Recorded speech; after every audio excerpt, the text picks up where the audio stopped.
가을볕이 유리창을 넘어 거실 깊숙이 들어오는 추석 명절 며칠 전이었어요.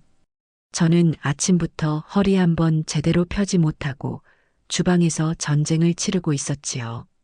기름 냄새가 온 집안에 진동하고 식탁 위에는 노릇하게 부쳐낸 동그랑땡과 깻잎전, 꼬치전이 수북하게 쌓여가고 있었습니다.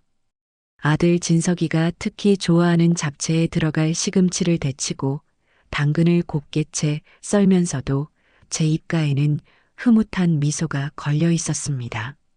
자식들 입에 맛있는 음식이 들어가는 상상만 해도 고된 줄을 모르는 게 부모 마음 아니겠어요. 20분 거리에 살면서도 뭐가 그리 바쁜지 얼굴 한번 보기가 힘든 아들 내외였지만 명절만큼은 온 가족이 둘러앉아 제가 만든 음식을 먹으며 웃음꽃을 피우는 시간이 1년 중 가장 큰 행복이었답니다. 한창 잡채에 넣을 목이버섯을 불리고 있는데 요란하게 전화벨이 울렸어요. 화면에 뜬 우리 며느리라는 글자를 보자 저도 모르게 반가운 마음에 서둘러 손을 닦고 전화를 받았습니다. 아가, 잘 지내니? 엄마는 지금 너희들 먹일 음식 준비하느라 정신이 하나도 없다. 어머니, 그러실 줄 알았어요. 역시 저희 생각해 주시는 건 어머니밖에 없으세요. 싹싹한 며느리의 목소리에 고단함이 눈 녹듯 사라지는 기분이었어요. 원래 말이라는 게 이렇게 중요한 법이지요. 살가운 말 한마디에 없던 힘도 생겨나는 것 같았으니까요. 그럼 우리 아가 뭐 먹고 싶은 거라도 있어? 말만 해. 이 엄마가 뚝딱 만들어 놓을게.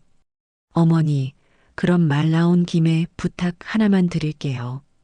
이번에 LA 갈비 재우실 때 양념 좀 넉넉하게 부어서 한 통만 더 만들어 주실 수 있으세요?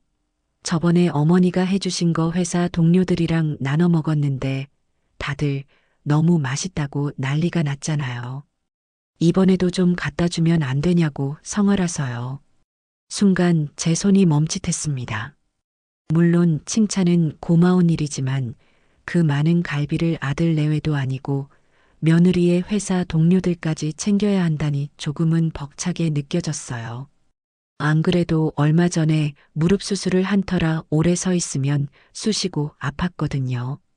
하지만 며느리의 부탁을 거절할 수가 없었어요. 며느리 기라도 살려주고 싶은 게 시어머니 마음이니까요. 알았다, 아가. 너 체면이 있는데 당연히 해줘야지. 걱정 말고 있어. 아주 넉넉하게 재워놓을게. 역시 우리 어머니 최고. 아, 그리고 어머니. 이번에 오실 때 손주 과자랑 장난감은 안 사오셔도 돼요. 집에 넘쳐나서 둘 데도 없어요. 차라리 그 돈으로 저희 집 세탁기나 좀 바꿔주시면 안 될까요? 요즘 나온 신형이 그렇게 좋다던데. 어머니도 저희 집에 오셔서 빨래하실 때 편하고 좋잖아요. 저는 아무 말도 할 수가 없었습니다. 명절에 자식들 집에 가는 길이 빈손이면 허전해서 손주 선물이라도 두둑이 챙겨가던 제 마음이 무색해지는 순간이었어요. 세탁기라니요. 마치 제가 그 집의 가사도움이라도 되는 것처럼 말하는 며느리의 태도에 서운한 마음이 왈칵 밀려왔습니다. 하지만 저는 애써 웃으며 대답했어요. 그래, 알았다.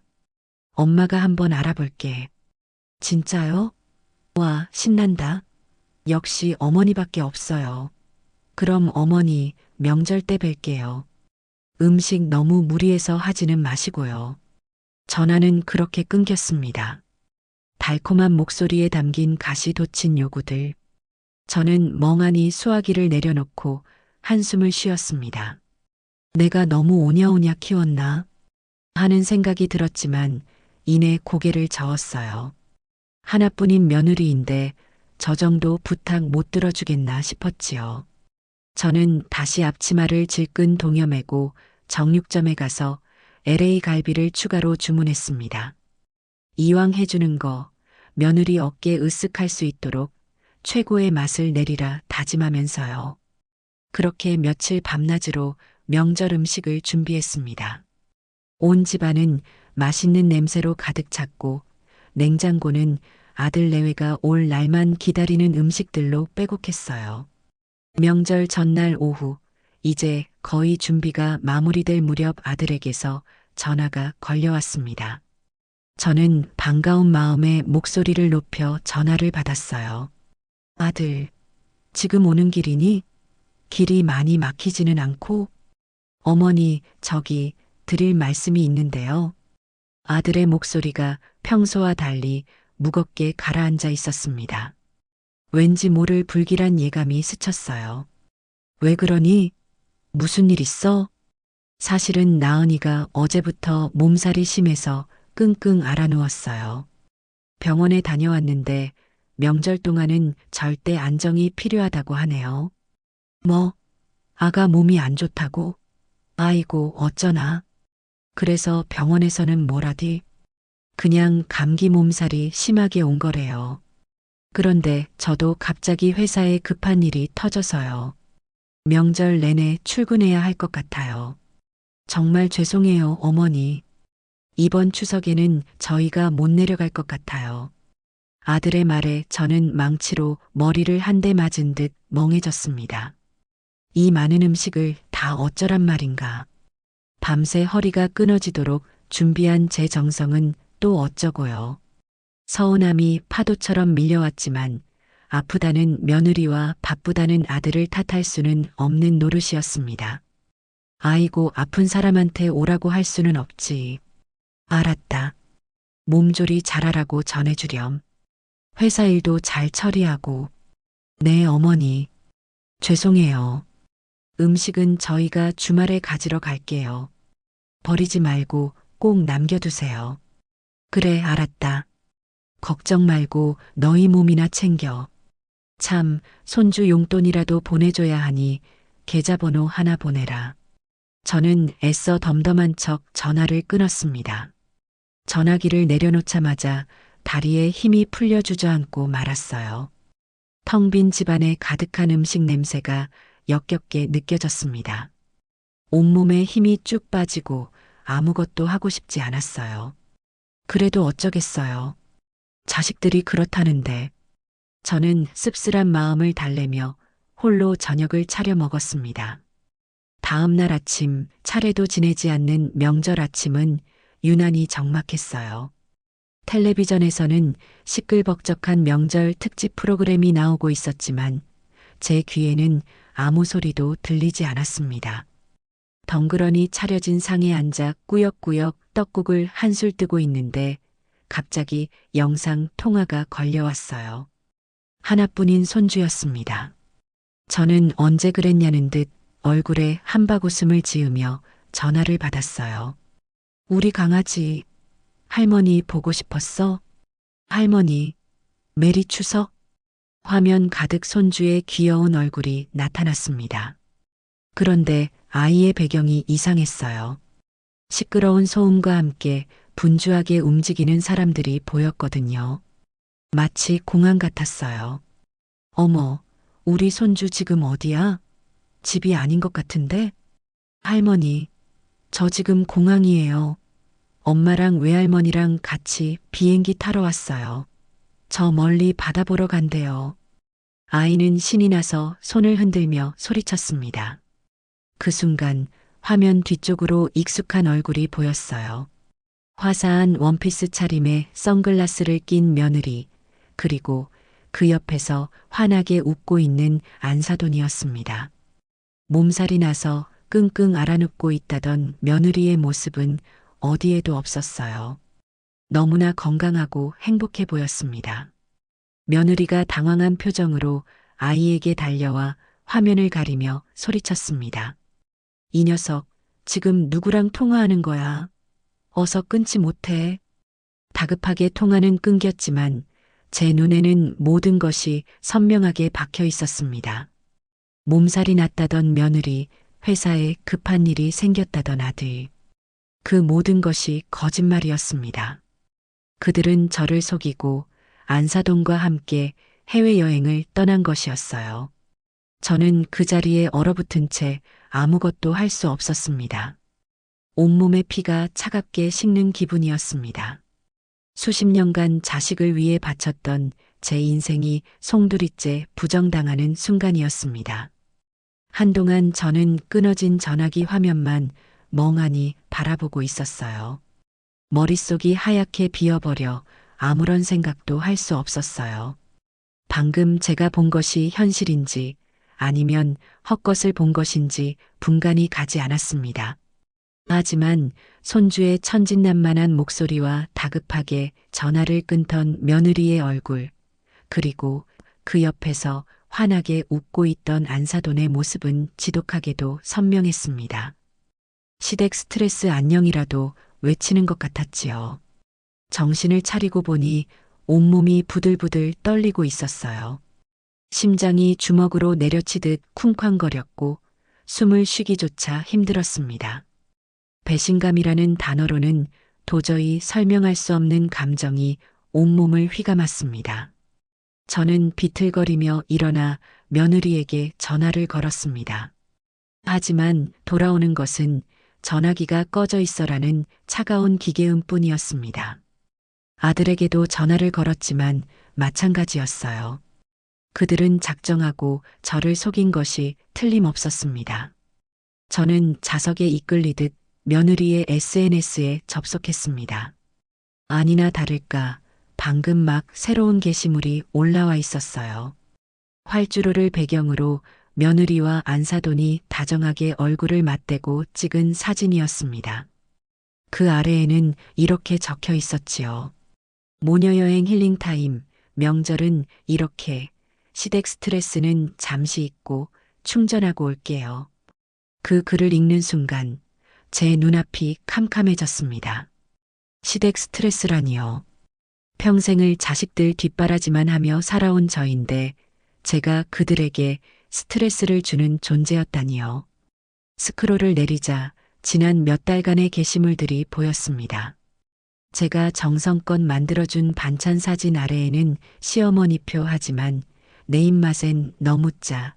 MSG가 필요해 같은 태그가 달려 있었고 제가 사준 손주 옷 사진에는 할머니 취향, 촌스러움주의, 엄마가 다시 사줄게라고 적혀 있었습니다. 저는 그동안 아무것도 모르고 며느리가 제 칭찬을 하는 줄로만 알고 좋아요를 눌렀던 제 자신이 한심하고 비참해서 견딜 수가 없었습니다. 그들의 이중성에 치가 떨렸어요. 저는 휴대폰을 바닥에 내동댕이 쳤습니다.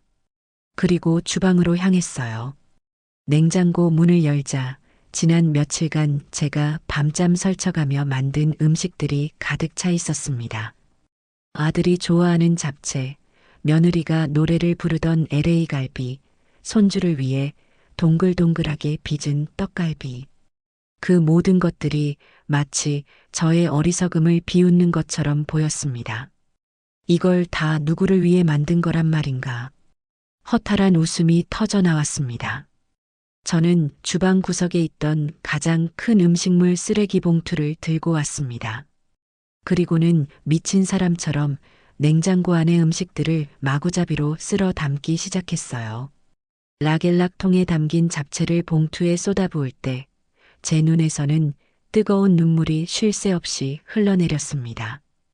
이건 단순한 음식이 아니었어요. 자식을 향한 저의 사랑이자 정성이자 제 삶 그 자체였습니다. 그런데 그들은 제 마음을 이렇게 짓밟아 버렸습니다. LA 갈비, 각종 전, 나물, 송편까지. 냉장고가 텅 비어갈수록 제 마음도 함께 텅 비어가는 것 같았습니다. 마지막으로 손주 먹이려고 끓여놓은 소고기 묵국까지 몽땅 버리고 나자 저는 탈진한 사람처럼 식탁 의자에 주저앉았습니다. 그렇게 얼마나 시간이 흘렀을까요? 저는 멍하니 앉아 있다가 문득 거실벽에 걸린 남편의 영정 사진을 보았습니다. 인자하게 웃고 있는 남편의 얼굴을 보자 꾹꾹 눌러왔던 설움이 폭발하고 말았어요. 여보, 보고 있어요? 당신 아들하고 며느리가 나한테 어떻게 했는지 보고 있냐고요. 내가 평생을 어떻게 살았는데 저것들이 나한테 이럴 수가 있어요?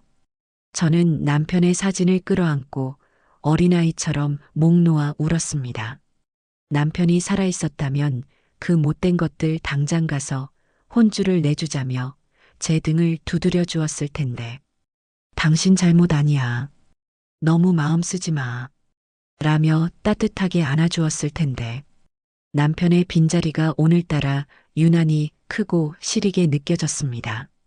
저는 찬장에 넣어두었던 소주병을 꺼내 들었습니다. 평소에는 술을 입에도 대지 않았지만 오늘은 맨정신으로는 도저히 견딜 수가 없을 것 같았어요. 남편의 영정사진 앞에 소주 한 잔을 채워 올리고 저도 잔을 채워 단숨에 들이켰습니다. 독한 술이 목구멍을 타고 넘어가는 순간 타는 듯한 아픔과 함께 눈물이 다시 왈칵 쏟아졌습니다. 여보, 나 이제 어떻게 살아야 할까요? 저것들을 내 자식이라고 믿고 살아온 내 인생이 너무 억울하고 분해요. 당신이 있었으면, 당신이 내 옆에 있었으면 나 이렇게 외롭고 서럽지는 않았을 텐데. 텅 빈 집안에 저의 울음소리만이 가득했습니다. 술잔을 비우고 또 채우기를 반복하며 밤을 지새웠습니다. 술에 취해 비틀거리면서도 머릿속은 놀랍도록 선명했어요. 며느리의 가식적인 웃음, 아들의 무책임한 목소리, 그리고 SNS에 올라와 있던 그들의 행복한 사진들이 쉴 새 없이 떠올랐습니다. 그동안 그들에게 맞춰주기 위해 애썼던 제 모습들이 주마등처럼 스쳐 지나갔습니다. 그래, 이제 그만하자. 이 지긋지긋한 희생과 헌신, 이제는 정말 끝내야 해. 술기운 때문이었을까요? 제 마음속에서 무언가 단단하게 굳어지는 것이 느껴졌습니다. 그것은 슬픔도 분노도 아니었습니다. 차갑고도 서늘한 결심이었습니다. 다음 날 아침 지독한 숙취와 함께 눈을 떴습니다. 머리가 깨질 듯 아팠지만 정신은 오히려 맑아진 기분이었어요. 밤새 저를 괴롭혔던 분노와 슬픔은 온데간데였고 그 자리에는 차가운 결심만이 남아 있었습니다. 더 이상 이진석의 엄마로 강나은의 시어머니로 살지 않겠다. 이제부터는 오롯이 김민자, 나 자신을 위한 인생을 살겠다. 저는 자리에서 일어나 곧장 욕실로 향했습니다. 거울 속에 비친 제 모습은 낯설기 짝이 없었어요. 퉁퉁 부은 눈, 푸석한 피부, 희끗희끗한 머리카락. 평생을 자식과 남편을 위해 희생하며 살아온 세월의 흔적이 고스란히 담겨 있었습니다. 저는 거울 속의 저를 보며 나지막이 말했어요. 민자야, 그동안 고생 많았다. 이제부터는 너 자신을 위해 사는 거야. 할 수 있지? 거울 속에 제가 희미하게 고개를 끄덕이는 것 같았습니다. 저는 곧장 휴대폰을 들고 평소 친하게 지내던 부동산 중개인에게 전화를 걸었습니다. 그는 제 남편과도 막역한 사이였기에 제 사정을 누구보다 잘 이해해 줄 사람이었어요. 사장님, 저 민자예요. 다름이 아니라 저희 집 좀 내놓으려고요. 아니, 형수님. 갑자기 집은 왜요? 무슨 일 있으세요? 네, 그냥 좀 환경을 바꾸고 싶어서요. 다른 건 묻지 마시고 이 집 좀 가장 빠른 시일 내에 팔아주세요. 시세보다 좀 싸게 금매로 내놓아도 상관없어요. 무조건 빨리만 팔아주세요. 제 단호한 목소리에 사장님도 더는 묻지 않았습니다. 알겠다며 바로 사람을 알아보겠다는 그의 말을 뒤로하고 전화를 끊었습니다. 제 인생의 마지막이자 가장 큰 계획의 첫 단추가 끼워지는 순간이었어요. 전화를 끊고 나서 저는 본격적으로 집을 정리하기 시작했습니다. 이 집은 남편과 제가 결혼해서 진석이를 낳고 평생을 함께 보낸 추억이 가득한 곳이었어요. 하지만 이제는 그 추억마저도 정리해야 할 때가 온 것이지요. 가장 먼저 제 눈에 들어온 것은 거실 한쪽에 놓인 장식장이었습니다. 그 안에는 아들 내외가 결혼할 때 제가 맞춰줬던 예물함과 손주가 태어났을 때 선물했던 금수저, 돌 반지 등이 고이 모셔져 있었어요.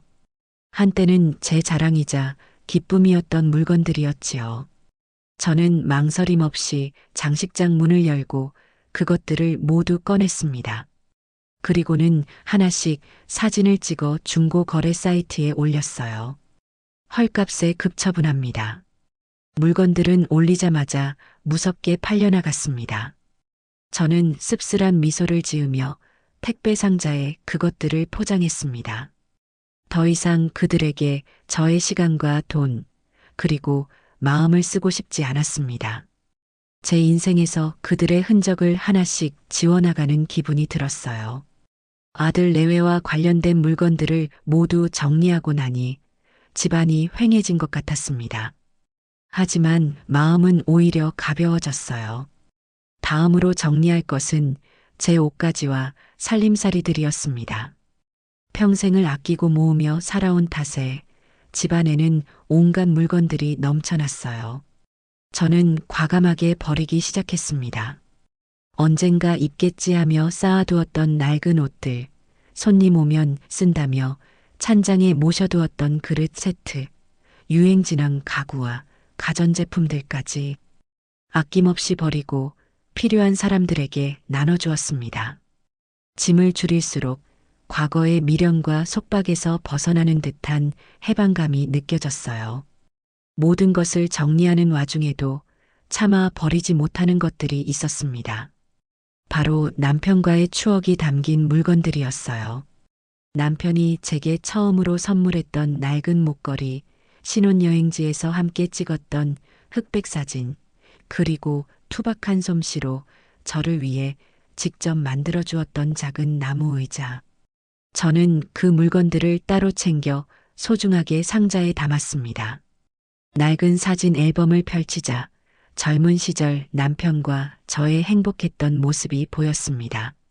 사진 속 남편은 언제나처럼 인자한 미소로 저를 바라보고 있었어요. 여보, 나 잘하는 거 맞죠? 당신이라면 분명 내 편이 되어줄 거라고 믿어요. 내가 너무 늦게 철이 들었나 봐요. 진작에 내 인생을 살았어야 했는데 이제라도 괜찮겠죠? 저는 남편의 사진을 쓰다듬으며 한참을 울었습니다. 이것은 슬픔의 눈물이 아니었어요. 새로운 시작을 앞둔 저 자신을 향한 다짐이자 묵묵히 저를 지지해줄 남편을 향한 마지막 인사였습니다. 집 정리를 마칠 무렵 부동산 사장님에게서 연락이 왔습니다. 집을 보러 올 사람이 있다는 것이었어요. 저는 텅 비었지만 깨끗하게 정돈된 집을 둘러보았습니다. 이 집에서의 제 역할은 이제 끝났다는 생각이 들었어요. 새로운 주인을 만나 새로운 이야기들로 채워지기를 바랄 뿐이었습니다. 집은 정말 신기할 정도로 빨리 계약이 되었습니다. 아마도 금매로 내놓은 덕분이겠지요. 계약금을 손에 쥔 저는 단 하루도 지체하지 않았습니다. 곧바로 담양에 있는 작은 한옥을 가계약했어요. 담양은 생전에 남편과 함께 귀촌하자고 입버릇처럼 말하던 곳이었습니다. 대나무 숲이 병풍처럼 둘러싸인 고즈넉하고 아름다운 동네였지요. 비록 남편과 함께 오겠다는 약속은 지키지 못했지만 이제라도 그 꿈을 이룰 수 있게 된 것이 다행이라는 생각이 들었습니다. 저는 아들 내외가 여행에서 돌아오는 날에 맞춰 이사 날짜를 잡았습니다. 치밀하고도 조용한 작전이었어요. 이삿짐 센터 직원들에게도 웃돈을 쥐어주며 동네 사람들이 눈치채지 못하게 최대한 조용히 작업을 진행해달라고 신신당부했습니다. 남편과의 추억이 담긴 상자와 제 옷가지 몇 벌, 그리고 새로 장만한 작은 냉장고와 텔레비전. 그게 제 이삿짐의 전부였습니다. 수십 년간 제 삶을 채우고 있던 가구와 가전제품들은 대부분 버리거나 기부했어요. 텅 빈 집을 보니 시원섭섭한 마음이 들었지만 후회는 없었습니다. 이삿짐을 모두 싣고 떠나기 전 저는 식탁 위에 편지 한 장을 남겨두었습니다. 그들에게 하고 싶은 말은 산더미 같았지만 길게 쓸 필요를 느끼지 못했어요. 그들은 제 진심을 이해할 깜냥도 못 되는 사람들이었으니까요. 편지에는 단 2문장만 적었습니다. 너희들끼리 잘 살아라. 앞으로 나 찾지 마라. 마지막으로 저는 사용하던 휴대폰 유심을 빼내 가위로 잘라버렸습니다. 그리고 미리 준비해둔 새로운 번호의 유심을 끼웠어요. 과거와의 완벽한 단절을 위한 마지막 의식이었습니다. 이제 이 세상에서 옛날의 김민자를 아는 사람은 아무도 없을 것이었습니다. 텅 빈 집을 뒤로하고 이삿짐 차에 올랐습니다. 차가 서서히 동네를 벗어나는 동안 저는 차창 밖으로 스쳐 지나가는 풍경들을 가만히 바라보았습니다. 진석이 손을 잡고 걸었던 골목길, 며느리와 함께 장을 보던 시장, 손주와 뛰어놀던 놀이터, 제 삶의 모든 희로애락이 담겨 있는 곳이었습니다. 하지만 이상하게도 눈물은 나지 않았어요. 그저 오래된 영화의 마지막 장면을 보는 것처럼 덤덤할 뿐이었습니다. 서울을 벗어나 고속도로에 접어들자 차창 밖 풍경이 빠르게 변하기 시작했습니다. 빽빽한 아파트 숲이 사라지고 푸른 농과 밭이 펼쳐졌어요. 제 마음도 덩달아 평온해지는 기분이었습니다. 몇 시간을 달려 드디어 담양에 도착했습니다. 낯선 공기와 풍경이었지만 이상하게도 오랫동안 살아온 고향처럼 편안하게 느껴졌어요. 저의 새로운 보금자리는 아담한 한옥이었습니다. 대문 안으로 들어서자 아기자기한 마당과 정갈한 툇마루가 저를 반겨주었어요. 집 뒤로는 끝이 보이지 않는 대나무 숲이 펼쳐져 있었고 바람이 불 때마다 댄잎 스치는 소리가 사각사각 들려왔습니다. 저는 툇마루에 걸터앉아 한참 동안 그 소리를 들었어요. 마치 수십 년간 저를 짓누르던 모든 시름과 걱정이 그 바람 소리에 씻겨나가는 것 같았습니다. 태어나서 처음으로 느껴보는 완전한 해방감이었습니다. 그날 밤 저는 새로운 집에서 첫날 밤을 맞았습니다. 낯선 곳이었지만 이상하게도 잠은 아주 편안하게 들었어요. 꿈에 남편이 나타났습니다. 남편은 아무 말 없이 젊은 시절 그랬던 것처럼 그저 인자한 미소로 저를 바라보기만 했습니다. 잠에서 깨어났을 때 제 뺨 위로 눈물 한 줄기가 흐르고 있었어요. 여보, 고마워요. 이제 정말 잘 살아볼게요. 저는 남편에게 속삭이며 새로운 아침을 맞이했습니다. 담양의 아침 햇살은 유난히 따스하고 눈부셨습니다. 제2의 인생이 막 시작되고 있었어요. 담양에서의 첫 아침은 제 인생의 그 어떤 아침보다 평화로웠어요. 밤새 열어둔 창문으로 서늘하고 상쾌한 대나무 숲의 공기가 밀려들어와 제 잠을 깨웠습니다. 지저귀는 새소리가 알람 소리를 대신했고 눈을 뜨자마자 보이는 것은 창호지 문에 은은하게 비치는 아침 햇살이었습니다.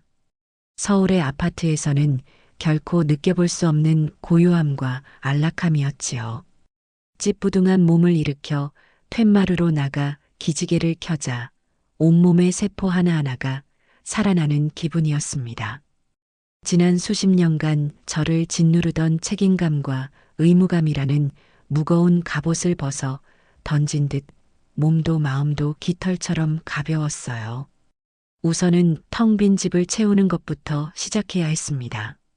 읍내로 나가 작은 밥상과 이부자리, 그리고 주방에 필요한 몇 가지 그릇과 조리도구를 샀습니다. 최소한의 물건만으로 채워진 집은 휑했지만 오히려 그 텅 빈 공간이 제게 자유를 주는 것 같았어요. 이제부터 이 공간은 오롯이 저 김민자라는 사람의 취향과 삶으로 채워질 것이었습니다. 오후에는 마당 한편에 있는 작은 텃밭을 정리했습니다. 오랫동안 방치된 탓에 잡초가 무성했지만 호미로 흙을 파내고 잡초를 뜯어내는 동안 제 마음속의 응어리들도 함께 뽑혀 나가는 기분이었어요. 땀 흘려 일하고 나니 시장기가 돌아 읍내 시장에서 사온 나물 몇 가지로 소박한 저녁상을 차렸습니다. 혼자 먹는 밥이었지만 조금도 외롭지 않았어요. 오히려 온전히 저 자신에게 집중하며 음식을 맛보는 그 시간이 참으로 소중하게 느껴졌습니다. 다음 날 저는 동네에 인사를 다녀야겠다고 마음먹었어요. 서울에서는 옆집에 누가 사는지도 모르고 살았지만 이곳에서는 그러면 안 될 것 같았거든요. 읍내 떡집에 들러 시루떡을 한 말 맞추고 동네 집집마다 돌리며 인사를 드렸습니다. 갑자기 나타난 외지인을 경계할 법도 한데 동네 어르신들은 모두 따뜻한 미소로 저를 맞아주셨어요. 아이고, 서울서 귀한 분이 오셨네. 여가 물도 좋고 공기도 좋은께 잘 오셨어. 혼자 지내려면 무엇이든 불편할 텐디 어려운 일 있으면 언제든 말만 혀. 이웃사촌끼리 돕고 살아야지. 특히 바로 옆집에 사시는 이모 할머니는 제 손을 꼭 잡고 한참을 놓아주지 않으셨어요. 당신도 젊어서 남편을 여의고 홀로 자식들을 키우셨다며 제 처지를 남일 같지 않게 여겨주셨지요. 새댁도 고생 많았건네.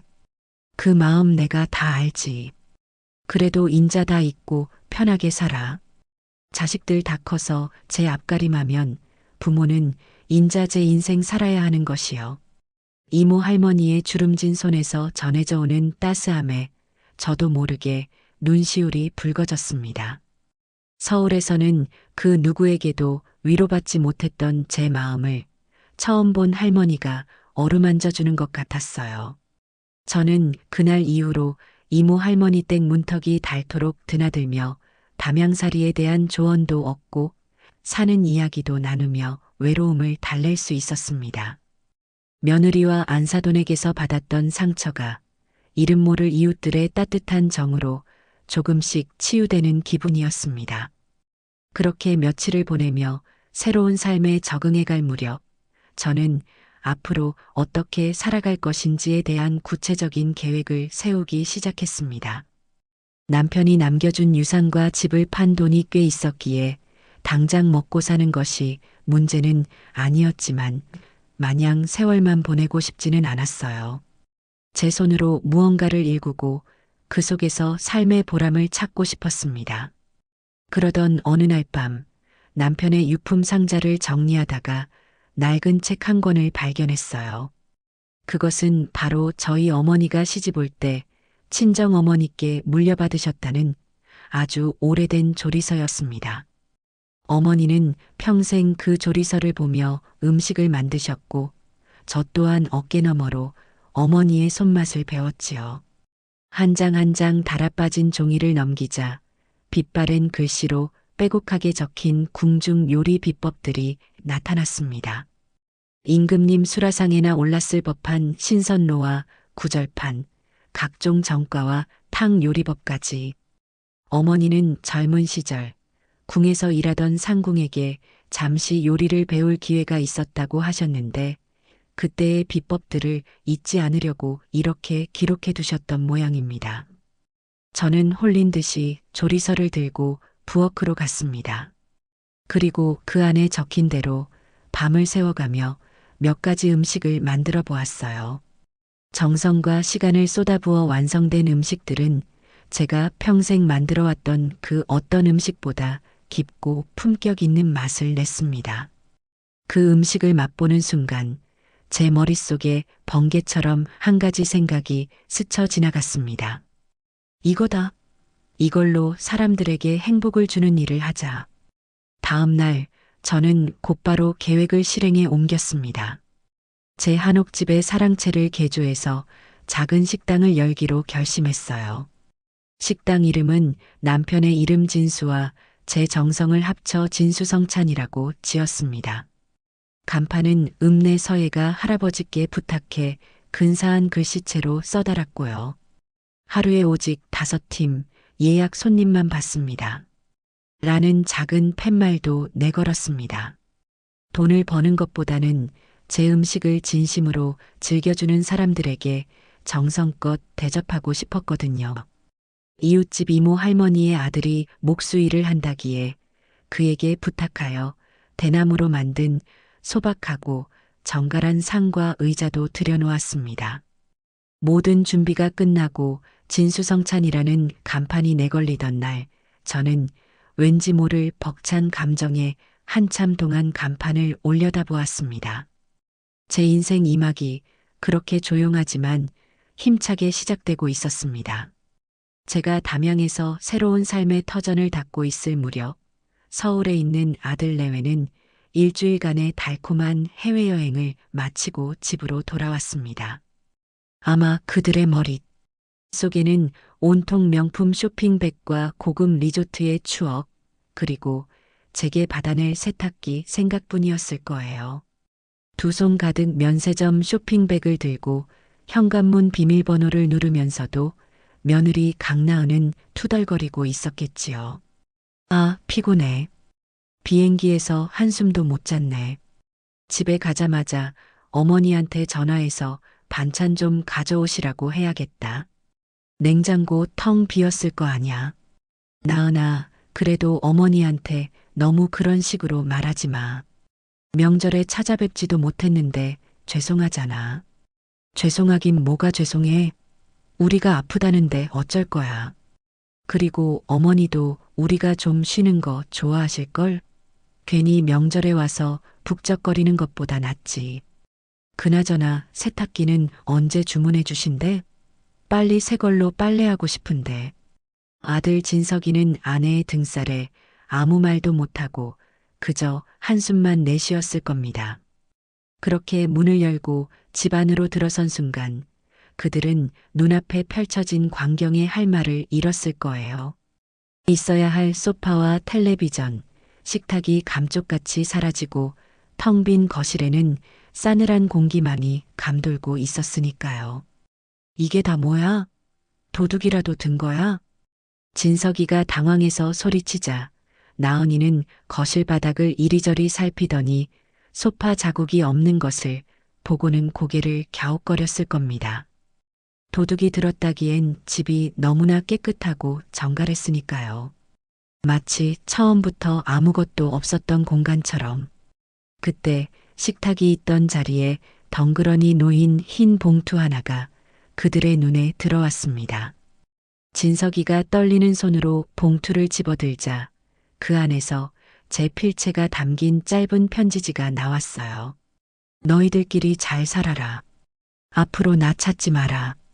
편지를 읽은 진석이의 얼굴은 하얗게 질렸고 나은이는 어이가 없다는 듯 코웃음을 쳤을 겁니다. 뭐야 이게? 어머니 지금 우리랑 장난해? 어디 단체로 여행이라도 가셨나? 근데 집은 왜 이래? 진석이는 곧바로 제게 전화를 걸었지만 고객의 사정으로 당분간 통화할 수 없다는 안내만 반복해서 흘러나왔습니다. 불안해진 진석이가 친척들에게 전화를 돌리기 시작하는 동안 나은이는 안방과 옷방을 둘러보며 소리쳤습니다. 여보, 이리 와봐. 어머니 짐이 하나도 없어. 옷이랑 이불 전부 다 사라졌다고. 그제야 상황의 심각성을 깨달은 진석이는 얼굴이 사색이 되어 주저앉았습니다. 어머니가 정말로 말 그대로 사라진 것이었습니다. 하지만 며느리 나은이의 머릿속은 다른 계산으로 빠르게 돌아가고 있었어요. 잠깐만, 그럼 어머니가 사시던 그 집은 어떻게 된 거야? 설마 그 집을 팔고 가신 건 아니겠지? 나은이는 다급하게 부동산 앱을 켜고 저희 집 주소를 검색했습니다. 그리고 화면에 뜬 거래 완료라는 네 글자를 확인하는 순간 그녀의 얼굴에서 핏기가 싹 가셨을 겁니다. 미쳤어, 정말. 어머니가 집을 팔았어. 우리한테 말 한마디 없이 집을 팔고 사라지셨다고. 그럼 그 돈은 다 어디로 간 거야? 여보, 그거 원래 우리가 받기로 한 집이잖아. 나은이의 날카로운 비명에 진석이는 정신을 차렸습니다. 어머니에 대한 걱정보다 눈앞의 재산이 사라졌다는 사실이 더 크게 다가왔던 것이지요. 그때부터 그들의 집은 아수라장이 되었습니다. 나은이는 어머니가 치매에 걸린 게 틀림없다. 누군가에게 사기를 당한 거다라며 온갖 최악의 시나리오를 떠올렸고 진석이는 어쩔 줄 몰라 하며 발만 동동 굴렀습니다. 그들의 걱정은 온전히 저를 향한 것이 아니었어요. 제게 매달 받던 넉넉한 용돈, 시도 때도 없이 공급되던 밑반찬, 그리고 언젠가는 자신들의 차지가 될 것이라고 믿었던 집, 그 모든 것이 한순간에 사라졌다는 사실에 대한 공포와 분노였을 뿐입니다. 소식을 듣고 한달음에 달려온 안사돈은 불난 집에 부채질을 했습니다. 세상에 사돈이 정말 노망이라도 드신 게냐? 어떻게 자식들한테 말 한마디 없이 집을 팔고 사라져? 니들 이제 어떡할 거니? 당장 다음 달 대출 이자는 뭘로 갚고 생활비는 어떡할 거야? 안사돈의 말에 나은이는 더 큰 소리로 울부짖었습니다. 몰라, 엄마. 내가 어떻게 알아? 내가 이럴 줄 알았으면 여행 같은 거 가지도 않았지. 다 그놈의 여행 때문이야. 괜히 갔다가 이게 무슨 꼴이냐고. 그들은 서로를 탓하고 저를 원망하며 한참을 소란을 피웠습니다. 그 누구도 우리가 어머니께 무슨 잘못을 했을까? 라는 생각은 단 한순간도 하지 않았을 겁니다. 그들에게 저는 끝까지 책임져야 할 귀찮은 짐이자 필요할 때 돈을 꺼내 쓸 수 있는 현금 지급기 같은 존재였을 뿐이니까요. 그날 밤 그들은 제 걱정에 잠을 설친 것이 아니라 앞으로 닥쳐올 경제적 어려움에 대한 불안감으로 밤을 꼬박 지새웠을 겁니다. 자신들의 이기심과 위선이 어떤 결과를 불러왔는지 뼈저리게 깨닫기 시작하는 첫날 밤이었을 테지요.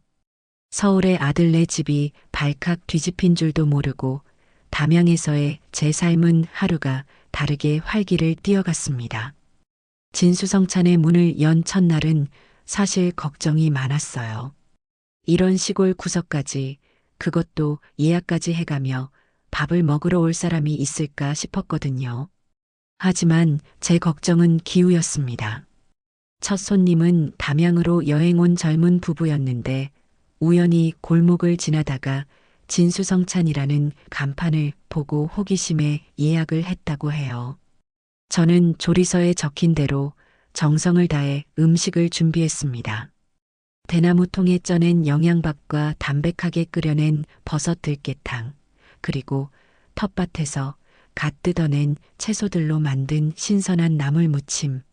화려하지는 않지만 먹는 사람의 건강을 생각하는 저의 진심이 담긴 밥상이었습니다. 음식을 맛본 젊은 부부는 연신 감탄사를 터뜨렸어요. 사장님, 정말 맛있어요. 저희 할머니가 해주시던 밥상보다 더 깊은 맛이 나요. 음식 하나하나에 정성이 가득 담겨 있는 게 느껴져요. 감사합니다. 맛있게 드셔주시니 제가 더 기쁘네요. 이런 곳은 저희만 알기 너무 아까운데요. 저희가 인터넷에 꼭 후기 남겨서 널리 알려드릴게요. 젊은 부부는 약속대로 자신들의 블로그에 담양 대나무 숲속에 숨겨진 진짜 맛집, 진수성찬이라는 제목으로 아주 정성스러운 후기를 남겨주었습니다. 그 글이 사람들에게 알려지기 시작하면서 진수성찬은 조금씩 입소문을 타기 시작했어요. 주말에는 예약이 꽉 찰 정도로 손님들이 늘어났고 저는 눈코 뜰 새 없이 바쁜 하루하루를 보냈습니다. 몸은 고됐지만 마음은 날아갈 듯이 행복했어요. 손님들이 제 음식을 맛있게 먹어주는 모습을 보는 것만으로도 지난날의 서름이 모두 씻겨 내려가는 기분이었습니다. 손님들은 제 음식뿐만 아니라 저의 이야기도 궁금해했어요. 저는 남편을 먼저 떠나보내고 홀로 자식을 키운 이야기, 그리고 이곳 담양에 내려와 새로운 인생을 시작하게 된 사연을 덤덤하게 들려주었습니다. 물론 아들 내외에 대한 원망 섞인 이야기는 한마디도 꺼내지 않았어요. 그저 제 삶의 지난 페이지를 담담하게 넘기는 과정일 뿐이었으니까요. 제 이야기를 들은 손님들은 저를 사장님이라고 부르는 대신 어머니 혹은 선생님이라고 부르며 따뜻한 격려를 보내주었습니다. 어머니, 정말 대단하세요. 저도 어머니처럼 제2의 인생을 멋지게 살아보고 싶네요. 선생님, 음식을 먹으니 몸뿐만 아니라 마음까지 건강해지는 기분이에요. 앞으로 자주 찾아뵙겠습니다. 사람들과 소통하며 음식을 나누는 동안 제 마음의 상처는 빠른 속도로 아물어갔습니다. 식당 일이 바빠지면서 혼자서는 벅차다는 생각이 들 무렵 읍내사는 싹싹한 처녀 한 명을 아르바이트생으로 고용했어요. 20살 남짓한 그 아이는 저를 친할머니처럼 따르며 굳은 일도 마다하지 않고 도와주었습니다. 옆집 이모 할머니는 매일 아침 텃밭에서 직접 키운 싱싱한 채소들을 한 알을 안겨주셨고, 동네 어르신들은 틈만 나면 들러서 말동무가 되어주셨지요. 저는 더 이상 혼자가 아니었습니다. 서울에서는 피 한 방울 섞이지 않은 남보다도 못한 자식들에게 의지하며 외롭게 살았지만 이곳 담양에서는 아무런 혈연관계도 없는 사람들이 제게 새로운 가족이 되어 주었습니다.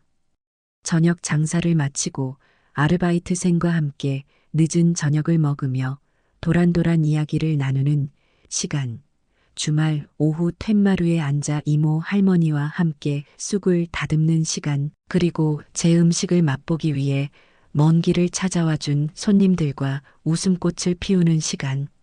그 모든 순간이 제게는 더 없는 행복이자 삶의 이유가 되었습니다. 진수성찬은 단순한 식당이 아니라 저의 상처를 치유하고 새로운 인연을 만들어주는 소중한 공간이었습니다. 저는 그곳에서 비로소 제 인생의 진짜 주인공이 되어가고 있었습니다. 제가 담양에서 새로운 인연들과 행복한 시간을 보내는 동안 서울의 아들 내외는 점점 더 수렁 속으로 빠져들고 있었습니다. 우선 친척들에게 저의 행방을 수소문했지만 아무런 소득도 얻지 못했어요. 제가 미리 몇몇 가까운 친척들에게는 전화를 걸어 혹시 진석이나 며느리에게서 연락이 오더라도 절대 내 소식을 알려주지 말아달라. 이것이 내가 그 녀석들에게 베푸는 마지막 정이다. 라고 신신당부해 두었거든요. 작은 어머니, 혹시 저희 어머니 어디 계신지 아세요? 글쎄다, 나도 연락 안 한 지 꽤 돼서 잘 모르겠는데. 너희 어머니가 워낙 야무진 분이시니 어디서든 잘 지내고 계시지 않겠니? 너희나 잘해라. 친척들의 반응은 하나같이 차가웠습니다. 사실 그들도 알게 모르게 진석이 내외의 이기적인 행동들에 대해 어느 정도 눈치채고 있었던 것이지요. 믿었던 친척들에게서마저 외면당하자 진석이 내외는 초조해지기 시작했습니다. 당장 생활이 문제였습니다. 제게 받던 지원이 끊기자 그들의 삶은 한순간에 팍팍해졌습니다. 카드값과 대출 이자는 어김없이 날아왔고 나은이는 사고 싶었던 명품 가방을 포기해야 했으며 진석이는 동료들과의 술자리를 피해야만 했습니다. 궁지에 몰린 나은이는 결국 안사돈과 머리를 맞대고 최후의 수단을 강구했습니다. 엄마, 이대로는 안 되겠어. 어떻게든 어머니를 찾아야 해. 그 집 한 돈 절대 다른 사람이 채가게 둘 순 없어. 내 말이 그 말이다. 네 시어머니가 평생 모은 재산인데 그걸 생판 남 좋은 일 시킬 수는 없지. 못하면 사람을 써서라도 찾아야 한다. 결국 그들은 인터넷을 뒤져 흥신소, 즉 심부름센터에 연락을 했습니다. 며칠 뒤 검은 양복 차림의 남자가 그들의 집을 찾아왔어요. 나은이는 그 남자 앞에서 온갖 불쌍한 척을 다하며 저를 묘사했습니다.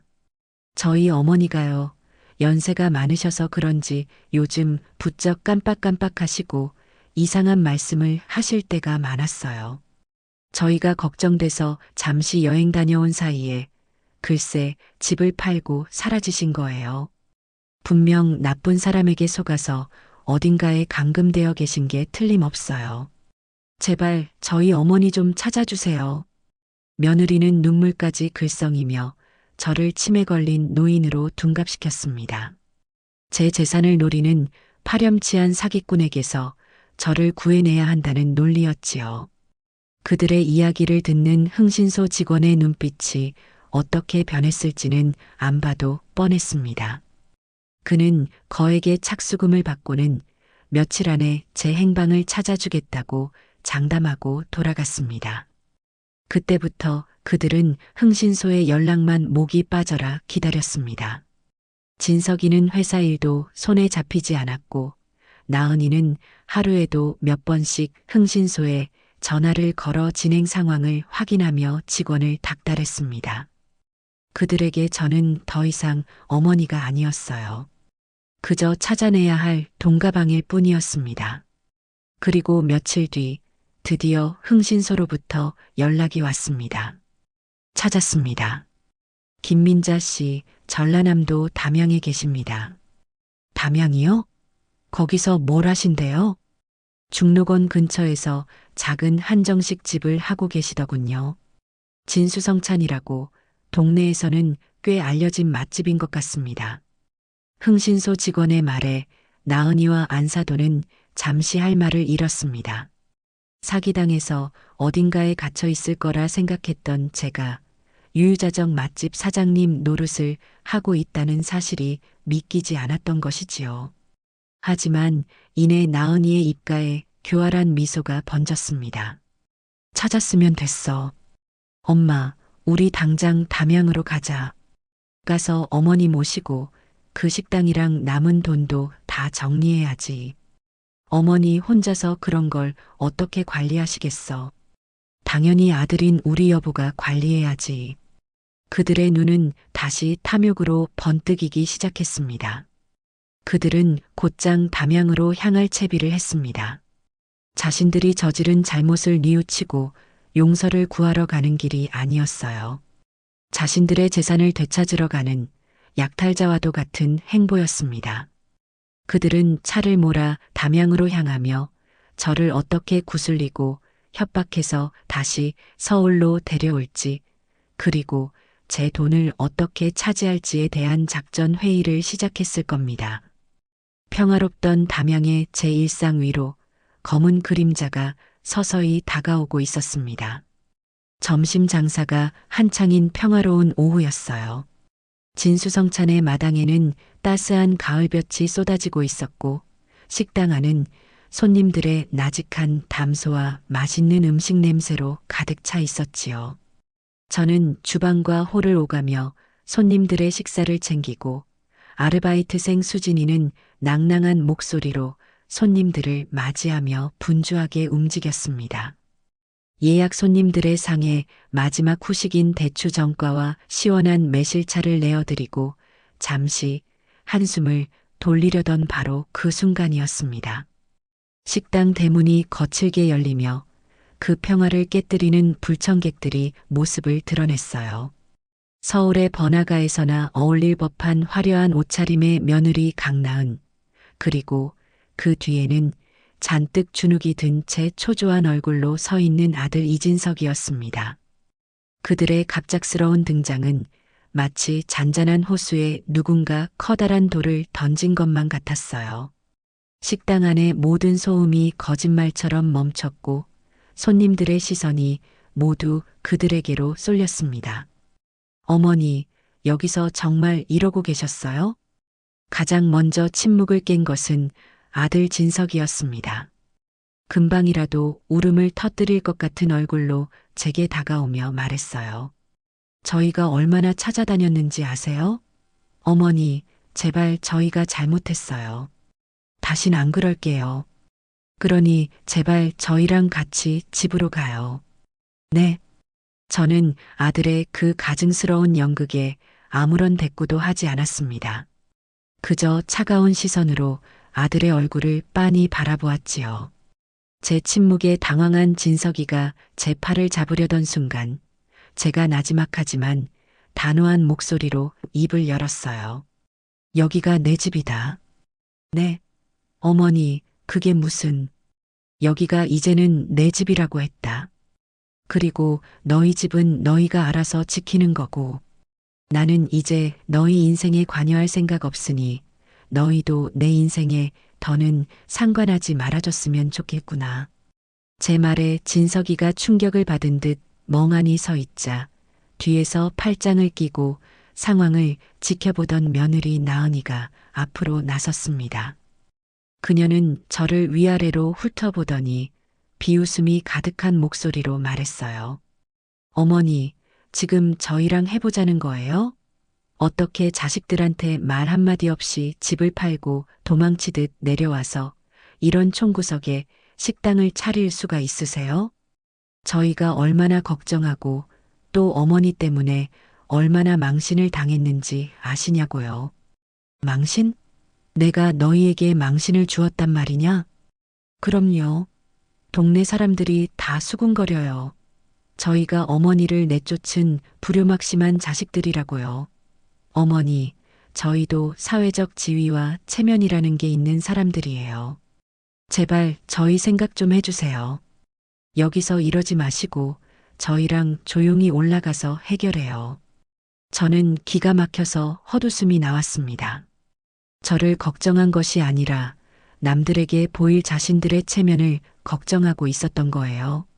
내 걱정이 아니라 너희 걱정이었구나. 사람들이 너희를 손가락질할까봐 그게 무서웠던 게지. 그런데 아가, 남들 시선이 그렇게 중요하신 분이 왜 내 SNS에는 시댁 스트레스니 뭐니 하는 글들은 아무렇지도 않게 올렸을까? 그때는 남들이 볼 거라는 생각은 못했니? 제 말에 나은이의 얼굴이 새빨갛게 달아올랐습니다. 전혀 예상치 못한 반격이었던 모양입니다. 그걸 어떻게... 아니, 그건 그냥 친구들끼리 농담으로. 농담? 내 회사 동료들 먹일 갈비를 더 재우라던 것도 농담이었고, 낡은 세탁기 대신 신형으로 바꿔달라던 것도 농담이었겠구나. 나는 그 말들을 곧이곧대로 듣고 내 자식들 기 한번 살려주겠다고 늙은 몸 이끌고 며칠 밤낮으로 전부치고 갈비 재웠는데 그게 다 너한테는 농담이었구나. 제 목소리가 조금씩 높아지자 옆에서 안절부절 못하던 수진이가 제게 다가와 팔을 부축하며 말했습니다. 사장님, 괜찮으세요? 진정하세요. 수진아, 괜찮다. 저기 손님들, 정말 죄송합니다. 제가 집안 교육을 잘못 시켜서 이런 꼴을 보이게 됐네요. 조금만 너그럽게 이해해 주십시오. 제가 손님들에게 고개를 숙여 사과하자 식당 안은 오히려 저를 응원하는 분위기가 되었습니다. 한 아주머니 손님은 힘내세요, 사장님, 하고 외치기까지 했어요. 상황이 불리하게 돌아가자 나은이는 더욱 악에 받친 목소리로 소리쳤습니다. 어머니, 지금 이게 뭐 하시는 짓이에요? 끝까지 저희 망신 주시려는 거예요? 좋아요. 그렇게 나오시겠다 이거죠? 여보, 우리 그냥 가. 저렇게 고집 부리시는 거 보니 우리가 어떻게 할 수 있는 게 아닌 것 같아. 대신 어머니, 저희도 이제 어머니 자식이라고 생각 안 할 테니 그렇게 아세요. 나중에 늙고 병들어서 후회해도 저희 찾아오지 마세요.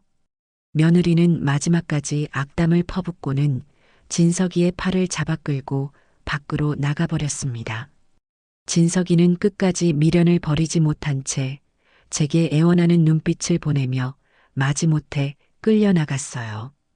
요란하게 외제차 시동 거는 소리가 들리고 잠시 후 그들이 탄 차는 먼지를 일으키며 사라졌습니다. 그들이 사라지고 나자 식당 안은 다시 정적이 흘렀어요. 저는 손님들에게 재차 사과하고 놀란 가슴을 쓸어내리며 주방으로 들어왔습니다. 수진이와 옆집 이모 할머니가 걱정스러운 얼굴로 저를 따라 들어왔어요. 사장님, 저런 못된 사람들 때문에 너무 마음 쓰지 마세요. 그래, 민자야. 네가 뭐가 아쉬워서 저런 것들하고 상종을 셔.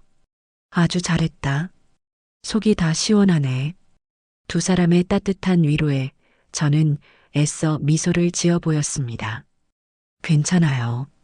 저 이제 저런 일에 상처받을 만큼 약하지 않아요. 오히려 잘 됐어요. 오늘을 계기로 제 마음속에 남아있던 마지막 미련까지 깨끗하게 정리할 수 있게 됐으니까요. 저는 창밖을 바라보았습니다. 아들 내외가 사라진 길 위로 여전히 따스한 가을 햇살이 쏟아지고 있었어요. 그 햇살이 마치 이제 정말 괜찮다고 당신은 혼자가 아니다라고 저를 위로해주는 것만 같았습니다. 저는 제 곁을 지켜주는 좋은 이웃들을 보며 제 선택이 틀리지 않았음을 다시 한번 확신했죠. 아들 내외가 한바탕 소동을 피우고 돌아간 뒤 며칠 동안은 아무런 연락도 없었습니다. 폭풍이 지나간 뒤에 고요함이랄까요? 저는 그들이 제 단호한 태도에 질려서 이제 정말 저를 포기한 것이라고 생각했어요. 하지만 그건 저의 착각이었습니다. 그들은 잠시 숨을 고르며 다음 공격을 준비하고 있었을 뿐이었지요. 어느 날 저녁 장사를 마치고 툇마루에 앉아 쉬고 있는데 휴대폰으로 장문의 문자 메시지가 도착했습니다. 발신인은 아들 진석이었어요. 그날 이후로 차단했던 번호였는데 어떻게 다른 번호로 보냈는지 모르겠더군요. 내용은 길고 구차했습니다. 어머니, 접니다. 진석이에요. 그날은 정말 죄송했습니다. 다 나은이가 옆에서 시키는 바람에 제가 정신이 없어서 그랬어요. 나은이도 지금 많이 반성하고 있어요. 어머니, 저희가 정말 철이 없었어요. 어머니의 깊은 마음도 모르고 저희만 생각했던 거 정말 죄송하게 생각합니다. 그런데 어머니, 사실은 제가 요즘 사업이 많이 어렵습니다. 이번 달에 급하게 막아야 할 돈이 있는데 도저히 구할 방법이 없네요. 어머니께서 집하신 돈 아직 가지고 계시지요? 딱 5천만 원만 빌려주시면 안 될까요? 이 고비만 넘기면 제가 정말 평생을 효도하며 갚겠습니다. 제발 제 마지막 부탁을 들어주세요, 어머니. 저는 문자를 읽는 내내 아무런 감정도 느껴지지 않았습니다. 슬픔도 분노도 아니었어요. 그저 텅 빈 공허함만이 제 마음을 채웠습니다. 결국 그들이 제게 원하는 것은 어머니가 아니라 돈이었던 겁니다. 그날 그렇게 모진 말을 듣고 쫓겨나고도 결국 다시 돈 이야기를 꺼내는 아들이 가엾고 한심해서 눈물조차 나지 않았어요. 저는 그 길고 구차한 문자에 아무런 답장도 하지 않고 그대로 삭제해버렸습니다. 그리고 그 번호 또한 다시 차단해버렸지요. 그렇게 또 며칠이 흘렀습니다. 식당은 점점 더 자리를 잡아가고 있었고 제 마음도 담양의 평화로운 풍경처럼 잔잔해지고 있었어요.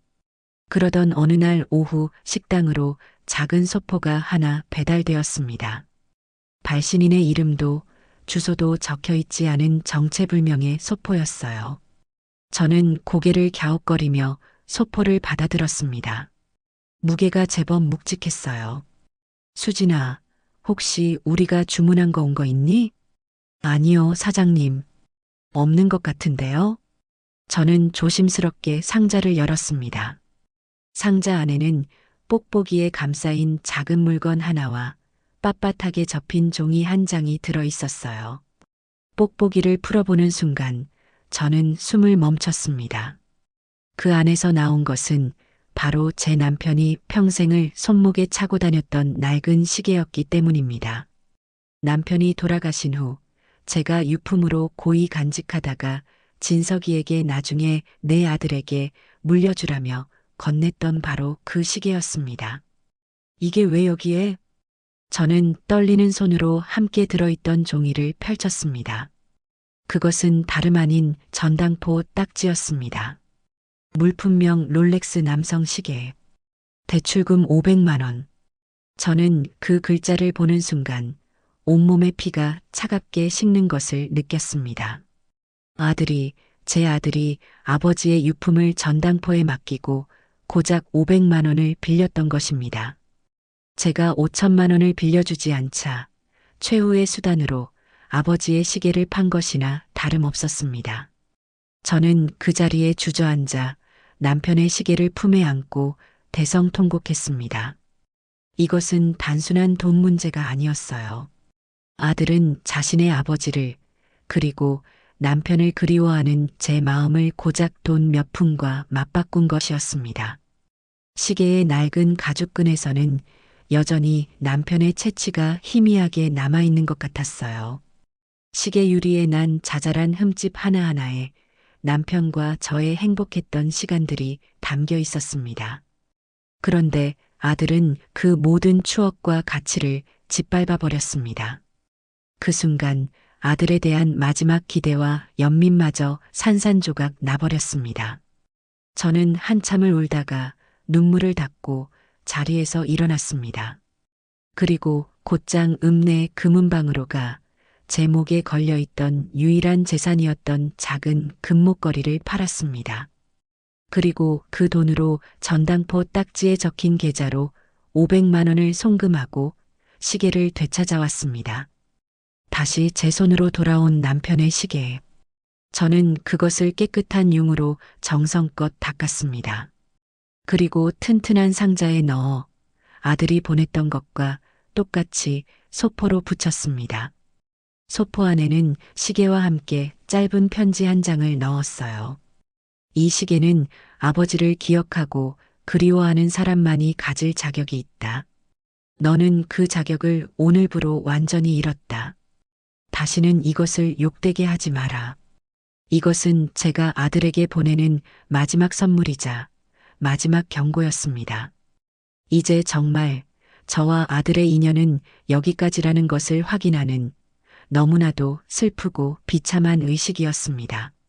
아버지의 유품까지 팔아먹으려 했던 아들의 파렴치한 행동은 제 마음속에 남아있던 마지막 미련의 불씨마저 꺼뜨려 버렸습니다.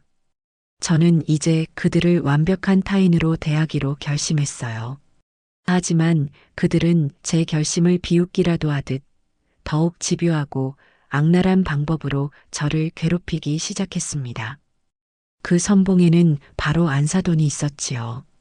어느 주말 오후 진수성찬은 예약 손님들로 만석이었습니다. 저는 주방에서 정성껏 음식을 만들고 있었고 수진이는 홀에서 손님들을 맞이하느라 분주했어요. 그때 낯선 번호로 예약 전화를 했던 손님이 식당으로 들어섰습니다. 온갖 명품으로 치장한 중년 여성이었는데 저는 한눈에 그녀가 안사돈이라는 것을 알아차렸습니다. 하지만 저는 애써 표정을 감추고 다른 손님들을 대하듯 정중하게 그녀를 맞이했어요. 어서 오십시오, 손님. 예약하고 오셨지요? 네, 예약했어요. 어디 앉으면 되죠? 안사돈은 짐짓 저를 알아보지 못하는 척하며 콧대를 세우고 식당 안을 휙 둘러보았습니다. 그리고는 가장 좋은 창가 자리에 털썩 주저앉았어요. 저는 묵묵히 그녀에게 메뉴판을 가져다 주고 주문을 받았습니다.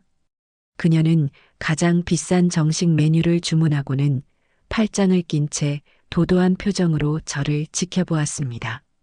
무슨 꿍꿍이 속인지는 모르겠지만 일단은 그녀의 의도대로 해주기로 마음먹었습니다. 잠시 후 정갈하게 차려진 음식이 그녀의 상에 올라갔습니다. 그녀는 젓가락으로 음식을 깨작거리며 맛을 보는 둥 마는 둥 하더니 이내 큰 소리로 트집을 잡기 시작했어요. 아니, 이봐요, 사장. 이게 지금 음식이라고 내온 거예요? 탕은 너무 싱거워서 맹물 같고 나물은 또 어찌나 짠지 소태가 따로 없네. 그리고 이전은 뭐예요? 다 식어 빠져서 기름 냄새만 진동하잖아. 그녀의 고함에 식당 안의 모든 손님들이 깜짝 놀라 그녀를 쳐다보았습니다.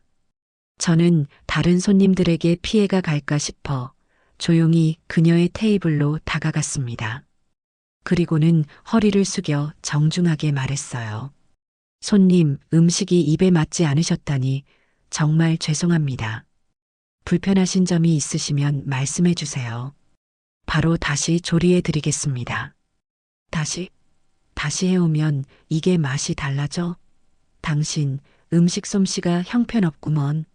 이런 실력으로 무슨 돈을 받겠다고 식당을 하는 거야? 양심도 없지. 안사돈은 막무가내였습니다.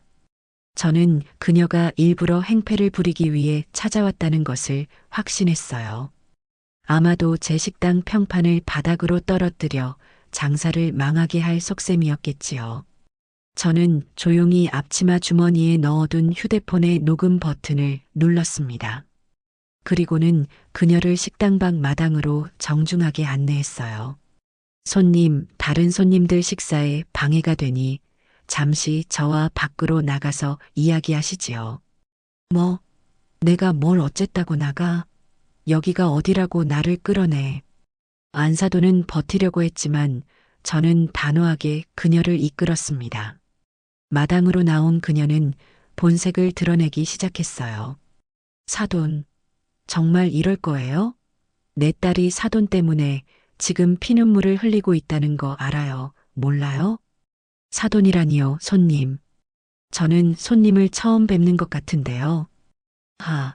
이 늙은 여우가 어디서 시침 잃을 때 자식 등골 빼먹어서 이런 번듯한 기와집 차려놓고 사장님 소리 들으니까 아주 눈에 뵈는 게 없나 보지? 당장 내 딸한테 가서 싹싹 빌고 그 집안 돈 다 내놓지 못해. 그녀의 입에서 온갖 쌍욕과 막말이 쏟아져 나왔습니다. 저는 아무런 대꾸도 하지 않고 그저 묵묵히 그녀의 말을 녹음할 뿐이었습니다. 그녀가 한참을 혼자 떠들다 지쳤을 무렵 제가 조용히 입을 열었어요. 사돈, 지금 하시는 모든 말씀과 행동이 제 휴대폰에 고스란히 녹음되고 있습니다. 녹음? 네. 영업장에 무단으로 찾아와 행패를 부리고 허위 사실로 주인의 명예를 훼손한 것. 이거 전부 법에 걸리는 행동인 거 알고 계시지요? 지금이라도 조용히 돌아가시면 오늘 일은 없던 걸로 하겠습니다. 하지만 여기서 소란을 더 피우시면 저는 이 녹음 파일을 가지고 곧장 경찰서로 갈 겁니다. 제 말에 안사돈의 얼굴이 하얗게 질렸습니다. 그녀는 제가 이렇게까지 단호하게 나올 줄은 몰랐던 모양입니다. 그녀는 잠시 입술을 파르르 떨더니 두고 봐. 이대로 안 끝낼 거니까. 라는 말을 남기고는 주랭랑을 치듯 사라졌습니다. 저는 그녀가 사라진 방향을 보며 차갑게 미소 지었습니다. 그래요, 사돈. 이제 시작일 뿐입니다. 당신들이 내게 준 모욕과 상처, 이제부터 하나씩 차근차근 돌려받을 테니까요. 제 손에는 그들과의 전쟁에서 승리할 수 있는 아주 강력한 무기가 들려 있었습니다. 안사돈의 습격 사건 이후 저는 그들이 또 어떤 방식으로 저를 괴롭힐지 예의주시하며 만반의 준비를 하고 있었습니다. 아니나 다를까 그들의 다음 수는 예상보다 훨씬 더 교묘하고 비열했어요. 얼마 뒤 지역 방송국 맛집 프로그램에서 진수성찬의 촬영 섭외가 들어왔어요. 입소문을 듣고 찾아왔다는 것이었어요. 저는 잠시 망설였지만 이내 제 결심을 굳혔습니다. 숨어 지낼 이유가 없었어요. 저는 떳떳했고 제 음식에 자신이 있었으니까요. 오히려 이번 기회를 통해 제 새로운 삶을 세상에 알리고 그들의 비겁한 공격에 정면으로 맞서기로 마음먹었죠. 촬영은 아주 즐거운 분위기 속에서 진행되었습니다. 저는 카메라 앞에서 조금 긴장했지만 제 음식 철학과 담양에서의 새로운 삶에 대해 진솔하게 이야기했습니다. 남편을 먼저 떠나보내고 홀로 자식을 키우며 힘들었던 시절, 그리고 모든 것을 정리하고 이곳에 내려와 제2의 인생을 시작하게 된 용기에 대해 담담하게 털어놓았지요. 물론 아들 내외에 대한 직접적인 언급은 피했어요. 그저 제 인생의 한 페이지를 묵묵히 넘겼을 뿐이었어요. 제 이야기는 많은 시청자들에게 감동과 용기를 주었고, 방송이 나간 후 진수성찬은 그야말로 문전성시를 이루었습니다. 예약 전화가 빗발쳤고 전국 각지에서 손님들이 저를 찾아와 응원의 메시지를 보내주었어요. 제 성공이 그들의 눈에는 가시처럼 보였던 모양입니다. 방송이 나간 며칠 뒤부터 담양 지역 인터넷 맘카페에 진수성찬에 대한 악의적인 비방글이 올라오기 시작했습니다. 단골 손님 중 한 명이 걱정스러운 얼굴로 제게 그 글을 보여주었어요. 담양 진수성찬 방송 보고 다녀왔는데 정말 최악이네요. 익명의 아이디로 작성된 글의 내용은 가관이었습니다. 음식에서 머리카락이 나온 건 기본이고 재료도 신선하지 않은 걸 쓰는 것 같아요. 먹고 나서 배탈 났어요. 무엇보다 주인 할머니 인상이 너무 안 좋고 불친절해요. 방송에서는 불쌍한 척 하더니 실제로는 돈만 밝히는 욕심쟁이 같더라고요. 아들 돈 뺏어서 식당 차렸다는 소문도 있던데 다들 조심하세요. 글 밑에는 그에 동조하는 댓글들이 수십 개나 달려 있었어요. 저도 불친절한 거 느꼈어요. 위생 상태가 의심되긴 하더라고요. 전부 허무맹랑한 거짓말이었습니다. 글을 쓴 아이디와 댓글을 단 아이디 몇 개를 추적해 보니 모두 최근에 가입한 유령 아이디였어요. 며느리 강나은과 안사돈의 비열한 짓이라는 것을 직감할 수 있었습니다. 그들은 제 식당을 망하게 하기 위해 있지도 않은 사실을 꾸며내 여론을 조작하고 있었던 겁니다. 저는 분노로 온몸이 떨렸지만 그들처럼 감정적으로 대응하지 않았습니다. 대신 조용하고 차분하게 반격을 준비했어요. 우선 맘카페에 올라온 모든 비방글과 댓글들을 하나도 빠짐없이 캡처해서 증거로 모았어요. 그리고 그동안 제가 수집해왔던 다른 증거들을 함께 챙겼습니다. 며느리의 SNS에 올라와 있던 시댁 스트레스 게시물 캡처, 그리고 얼마 전 안사돈이 식당에 찾아와 행패를 부렸을 때 녹음해 두었던 파일까지 모든 증거를 파일 하나에 가지런히 정리한 저는 수소문 끝에 광주에서 가장 유능하다는 변호사를 찾아갔습니다. 변호사 사무실에 무거운 문을 열고 들어서는 순간 조금 떨렸지만 저는 마음을 굳게 먹었습니다. 변호사는 제 이야기를 잠자코 듣고 제가 내민 증거 파일들을 꼼꼼하게 검토했어요. 그의 표정은 시간이 지날수록 점점 더 심각해졌어요. 모든 검토를 마친 변호사가 안경을 고쳤으며 입을 열었습니다. 어머님, 그동안 마음고생이 정말 심으셨겠습니다. 그런데 이제 걱정하지 않으셔도 됩니다. 변호사님, 이길 수 있을까요? 이기는 수준이 아닙니다. 어머님, 이건 무조건 이기는 싸움입니다. 증거가 너무나 명백하고 확실합니다. 며느님과 사돈께서 저지른 행동은 명백한 명예훼손이자 허위사실 유포를 통한 영업방해, 그리고 모욕죄에 해당합니다. 저희가 아주 제대로 법의 무서움을 알려드릴 수 있습니다. 변호사의 확신에 찬 목소리에 제 마음속에 남아있던 마지막 불안감마저 눈 녹듯이 사라졌어요. 저는 그 자리에서 변호사에게 사건을 위임하는 계약서에 서명했습니다. 며느리와 안사돈, 그리고 그들을 방관한 제 아들에게 법의 이름으로 된 고소장이 날아갈 것이었습니다. 이것은 단순한 복수가 아니었어요. 제 명예와 제 소중한 인생 이막을 지키기 위한 정당한 싸움의 시작이었습니다.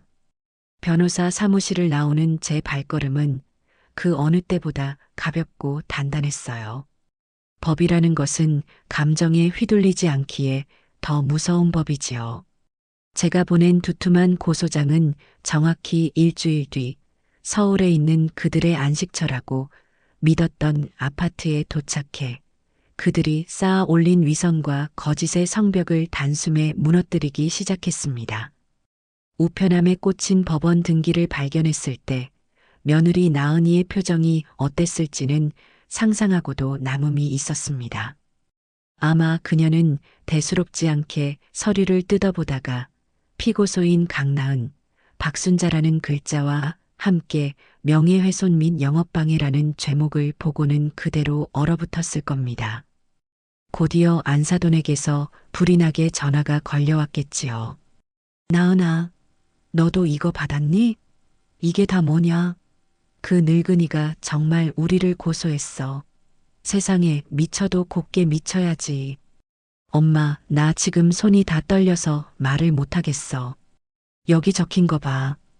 우리가 맘카페에 올린 글이랑 엄마가 식당 가서 한 말, 그거 다 증거로 제출했대.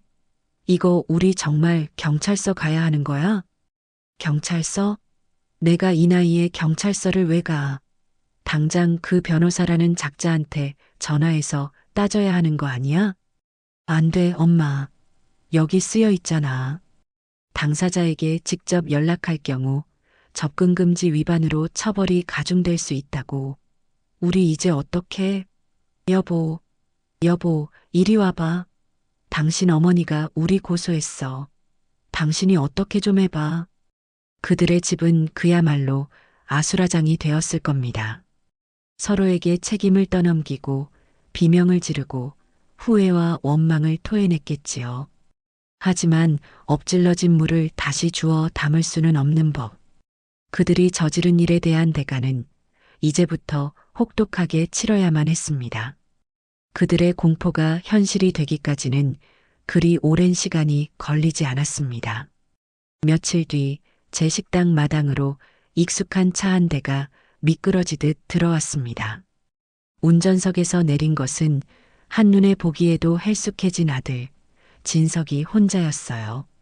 그는 비틀거리며 차에서 내리더니 마치 약속이라도 한 듯 제 앞에 달려와 쿵소리가 나도록 무릎을 꿇었습니다. 지난번보다 훨씬 더 절박하고 처절한 모습이었지요. 어머니, 제가 다 잘못했습니다. 제가 천하의 불효자식입니다. 제발 용서해 주십시오, 어머니. 진석이는 땅바닥에 이마를 찧어가며 울부짖었습니다. 그 모습에 식당 일을 돕던 수진이와 이모 할머니가 놀라서 달려나왔지만 저는 손짓으로 그들을 제지했습니다. 이 연극의 마지막은 제가 직접 끝내야만 했으니까요. 일어나거라. 내 눈물이 이제는 지겹구나. 무슨 일로 또 여기까지 행차했는지 본론만 말해보거라. 어머니, 제발요. 고소만은 취하해 주세요. 네, 제가 다 빌게요. 어머니가 시키시는 건 뭐든지 다 할 테니 제발 이 소송만은 멈춰주세요. 왜 그래야 하지? 내가 왜 그래야 하느냐고 묻고 있다. 제가 이대로 가다가는 길거리에 나앉게 생겼습니다. 고소장이 날아왔다는 소문이 퍼지자마자 투자하기로 했던 사람들이 전부 등을 돌렸어요. 은행에서는 대출금을 회수하겠다고 매일같이 전화가 옵니다. 저 정말 이대로 가면 파산이에요, 어머니. 제발 아들 인생 망치는 셈 치고 한 번만 봐주세요. 저는 의자에서 일어나 무릎 꿇고 있는 아들에게로 천천히 다가갔습니다. 그리고 그의 눈을 똑바로 내려다보며 얼음장처럼 차가운 목소리로 말했어요. 내 인생이 망가진 게 어찌 내 탓이란 말이냐. 내가 나를 속이고 안사돈과 여행을 떠났을 때 너는 이미 내 인생에 스스로 금을 긋고 있었던 거다. 내가 내 아비의 유품을 전당포에 맡겼을 때 너는 이미 내 영혼을 팔아넘긴 것이었고, 그리고 내 아내와 장모가 내 식당에 와서 행패를 부리고 있지도 않은 거짓말로 내 명예를 더럽힐 때 너는 애비라는 작자가 되어서 그걸 방관하고 동조했지. 그런데 이제 와서 그 모든 결과가 무서우니 나더러 용서해달라고? 제 말 한마디 한마디가 비수가 되어 아들의 가슴에 꽂혔을 겁니다. 저는 나은이가 무서워서 그래, 너는 내가 무섭지 않고 내 아내가 무서웠겠지. 너는 늙은 어미의 눈물보다 젊은 아내의 짜증이 더 두려웠을 게다. 그게 바로 너의 선택이었다, 진서가. 그러니 이제 와서 내게 어머니 노릇을 해달라고 조르지 마라. 나는 더 이상 내 어미가 아니다. 저는 싸늘하게 말을 마치고 돌아섰습니다. 진석이는 제 바짓가랑이라도 붙잡을 것처럼 필사적으로 제 등 뒤에 대고 애원했습니다. 어머니, 그럼 저더러 정말 죽으라는 말씀이세요. 나은이도 장모님도 매일같이 저만 탓해요. 집안은 엉망이고 빚쟁이들은 문 밖에서 소리치고 제가 정말 미쳐버릴 것 같아요. 제발 저 좀 살려주세요. 그의 마지막 절규에 저는 걸음을 멈추고 뒤를 돌아보았습니다. 살려달라? 너는 내 인생의 주인이다. 죽고 사는 것 또한 내가 결정하는 것이지 내가 해줄 수 있는 것이 아니야. 다만 한 가지는 알려주마. 내가 지금 겪고 있는 그 고통이 지난 수십 년간 내가 너희를 위해 참고 인내해왔던 삶의 무게와 아주 비슷하다는 것을. 이제부터라도 그 무게를 내 어깨에 지고 내 발로 일어서는 법을 배워라. 그게 내가 인간답게 살 수 있는 유일한 길이다. 돌아가서 내 변호사와 이야기하거라. 제 말을 끝으로 저는 식당 안으로 들어가 문을 닫아버렸습니다. 진석이는 한참을 더 마당에서 짐승처럼 울부짖었지만 식당 안에 그 누구도 그를 동정하지 않았습니다. 한편 변호사는 계획대로 맘카페에 모든 증거 자료를 첨부한 공식 입장문을 게시했습니다. 파장은 상상 이상이었습니다. 녹취록에 담긴 안사돈의 천박한 막말과 며느리가 SNS에 올렸던 가식적인 글들이 만천하에 공개되자 그들을 옹호하던 마지막 한 줌의 여론마저 완전히 돌아섰습니다. 분노한 회원들은 자발적으로 그들의 신상을 파헤쳤고 나은이의 직장과 안사돈이 다니던 성당, 심지어 진석이의 회사까지 알려지며 그들은 사회적으로 완전히 고립되었습니다. 엎친 데 덮친 격으로 진석이의 사업은 결국 최종 부도 처리가 되었습니다. 채권자들이 아파트에 들이닥쳐 가구마다 빨간 압류 딱지를 붙였고 그들이 그토록 자랑스러워하던 강남의 아파트는 결국 법원 경매 물건으로 넘어가 헐값에 팔려나갔다는 소식을 전해 들었습니다. 그들이 쌓아 올렸던 위선과 탐욕의 성이 그렇게 한순간에 와르르 무너져 내리고 있었습니다. 저는 그 모든 소식을 담담하게 들으며 그저 모든 것이 제자리로 돌아가고 있을 뿐이라고 생각했습니다. 정의는 때로 더디게 올지라도 반드시 온다는 것을 저는 믿고 있었습니다. 그렇게 법적인 절차가 진행되고 그들의 삶이 송두리째 흔들리고 있던 어느 가을날 오후였습니다. 저는 마당에서 다가올 김장철을 대비해 갓 수확한 배추를 다듬고 있었어요. 고요한 시골 마을의 정적을 깨고 식당 대문이 조심스럽게 열리더니 낯익은 얼굴에 작은 아이 하나가 고개를 쑥 내밀었습니다. 제 하나뿐인 손주였어요. 뽀얀 볼살은 어디로 가고 반쪽이 된 얼굴에 불안한 기색이 역력했습니다. 서울에서 이곳 담양까지 그 먼 길을 혼자 온 모양이었습니다.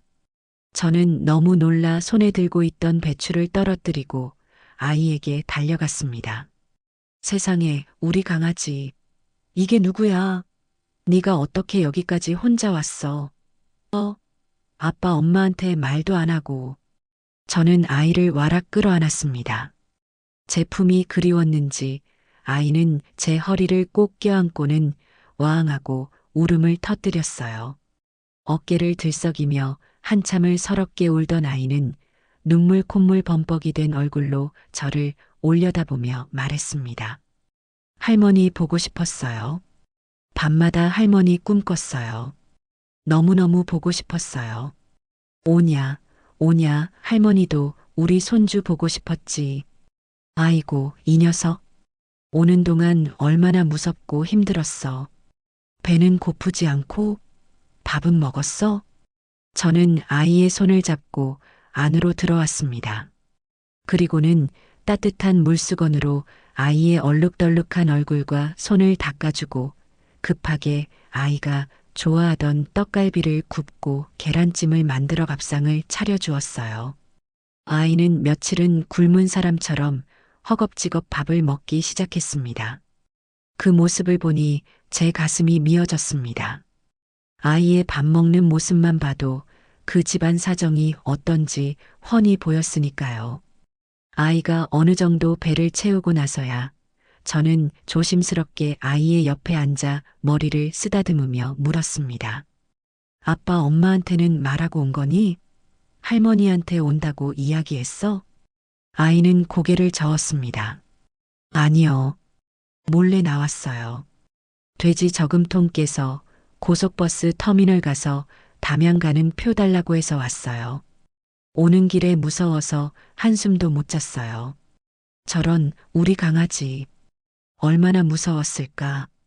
그럼 아빠 엄마가 지금 너 없어진 거 알고 얼마나 걱정하시겠어. 할머니가 이따가 전화해서 잘 말씀드릴게. 그런데 집에 무슨 일 있니? 왜 이렇게 밥도 못 먹고 다녔어? 무슨 걱정 있어? 제 질문에 아이는 또다시 눈물을 글썽였습니다. 숟가락을 내려놓고 제게 와락 안기며 말했어요. 할머니, 우리 집 이제 곧 이사 가야 한대요. 집에 매일매일 무서운 아저씨들이 찾아와서 아빠한테 소리 지르고 문에다가 막 빨간 글씨를 써놓고 가요. 너무 무서워요. 아이의 입에서 나오는 이야기는 너무나 참담했습니다. 아빠랑 엄마는 매일매일 싸워요. 엄마는 아빠한테 다 니네 엄마 때문이야. 그 여자만 아니었으면 우리가 이렇게 안 됐어. 라고 소리 지르고요. 아빠는 닥쳐. 다 너랑 장모님 때문이잖아. 라고 소리 질러요. 무서워서 방에 숨어 있었어요. 저는 아이를 더욱 꼭 끌어안았습니다. 이 어린 것이 감당하기에는 너무나도 끔찍한 현실이었습니다. 그리고 엄마가 외할머니랑 통화하는 것도 들었는데 할머니를 감옥에 보내야 한다고 했어요. 할머니, 감옥이 뭐예요? 나쁜 사람들만 가는 곳 아니에요? 우리 할머니는 착한데 왜 거기에 가야 해요? 저는 더 이상 아무 말도 할 수가 없었습니다. 그들은 자신들의 잘못을 뉘우치기는커녕 이 어린아이에게까지 씻을 수 없는 상처와 혼란을 주고 있었던 겁니다. 저는 아이를 제 무릎에 앉히고 눈을 맞추며 말했습니다. 아니야, 우리 손주. 할머니 감옥 같은데 절대 안 가. 그건 엄마가 너무 속상해서 그냥 해본 말일 거야. 그리고 지금 너희 집에 일어나는 일들, 그거 전부 우리 강아지 잘못 아니야. 하늘만큼 땅만큼 티끌만큼도 너 때문 아니야. 절대로 너 때문이라고 생각하면 안 돼. 할머니랑 약속할 수 있지? 정말요? 정말 내 잘못 아니에요? 그럼 정말이지. 이건 전부 어른들이 잘못해서 생긴 일이야. 그러니까 우리 손주는 아무 걱정하지 말고 밥 잘 먹고 학교 잘 다니고 씩씩하게 잘 크기만 하면 돼. 할머니가 우리 손주 세상 끝까지 지켜줄게. 저는 한참 동안 아이를 다독여 주었습니다. 아이는 제 품에 안겨서야 안심이 되는지 긴장이 풀려 스르르 잠이 들었어요. 잠든 아이의 얼굴을 보며 저는 마음속으로 굳게 다짐했습니다. 이 아이만큼은 저 더러운 진흙탕 속에서 반드시 지켜내고 올바르게 자랄 수 있도록 제가 버팀목이 되어 주어야겠다고. 아이가 잠든 사이 저는 아들 진석이에게 전화를 걸었습니다. 제 번호를 보자마자 칼같이 전화를 받는 목소리는 잔뜩 잠겨 있었어요. 여보세요? 어머니. 나다. 애 아빠. 소리 지르지 말고 들어. 지금 내 아들 담양 내 식당에 와 있다. 네, 그 녀석이 거기까지 어떻게... 어머니, 죄송해요. 저희가 정신이 없어서 애를... 됐고, 애가 얼마나 불안에 떨고 있는지 너는 애비라는 작자가 알기나 하니? 너희들 싸움에, 너희들 실패에 애까지 끌어들이지 마라. 그건 인간으로서 할 수 있는 가장 비겁하고 추악한 짓이야. 제 말에 아들은 아무 대답도 하지 못했습니다. 애는 오늘 내가 데리고 자고 내일 아침 첫 차로 올려보낼 테니 터미널로 마중 나와. 그리고 앞으로 이렇게 되기 전에 애한테 무슨 일 생기면 나한테 먼저 연락해. 그리고 한 가지 더. 앞으로 애 보고 싶으면 너희 허락받지 않고 내가 직접 보러 가든지 오라고 할 테니 그렇게 알아라. 너희는 더 이상 내 손주를 힘들게 할 자격도 독점할 자격도 없다. 저는 제 할 말만 하고 전화를 끊어버렸습니다. 그날 밤 저는 손주를 제 옆에 눕히고 꼭 안고 잠이 들었습니다. 제 품에서 새근새근 잠든 아이의 따뜻한 온기를 느끼며 저는 수만 가지 생각에 잠겼습니다. 비록 아들과의 인연은 끊어냈지만 이 아이와의 인연은 절대 놓을 수 없다고. 이 아이를 위해서라도 저는 더 강하고 더 단단해져야만 한다고. 제 인생을 지키는 것뿐만 아니라 이 소중한 생명까지도 지켜내야 할 새로운 이유가 생긴 것이었습니다. 손주가 다녀간 며칠 뒤 저는 변호사와 함께 마지막 합의를 위해 약속된 장소로 나갔습니다. 광주에 있는 변호사 사무실의 가장 큰 회의실이었어요. 제가 먼저 도착해서 자리에 앉아 창밖을 보고 있자니 잠시 후 문이 열리고 그들이 모습을 드러냈습니다. 아들 진석이, 며느리 나은이, 그리고 안사돈까지. 세 사람 모두의 얼굴은 핏기 없이 창백했고 값비싼 옷들도 그들의 초라함을 감춰주지 못했습니다.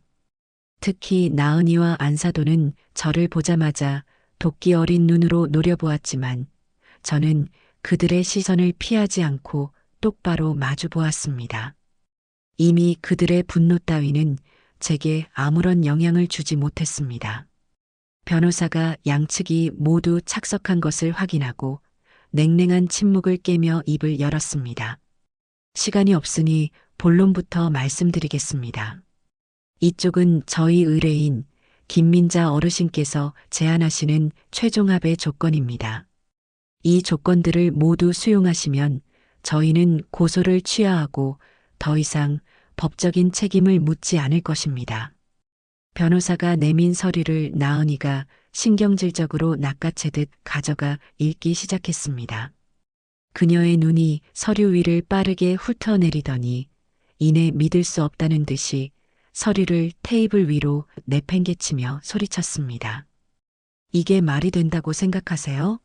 맘카페에 우리 실명 걸고 사과문을 올리고 접근 금지 각서에 변호사 비용까지 전부 우리더러 내라고요?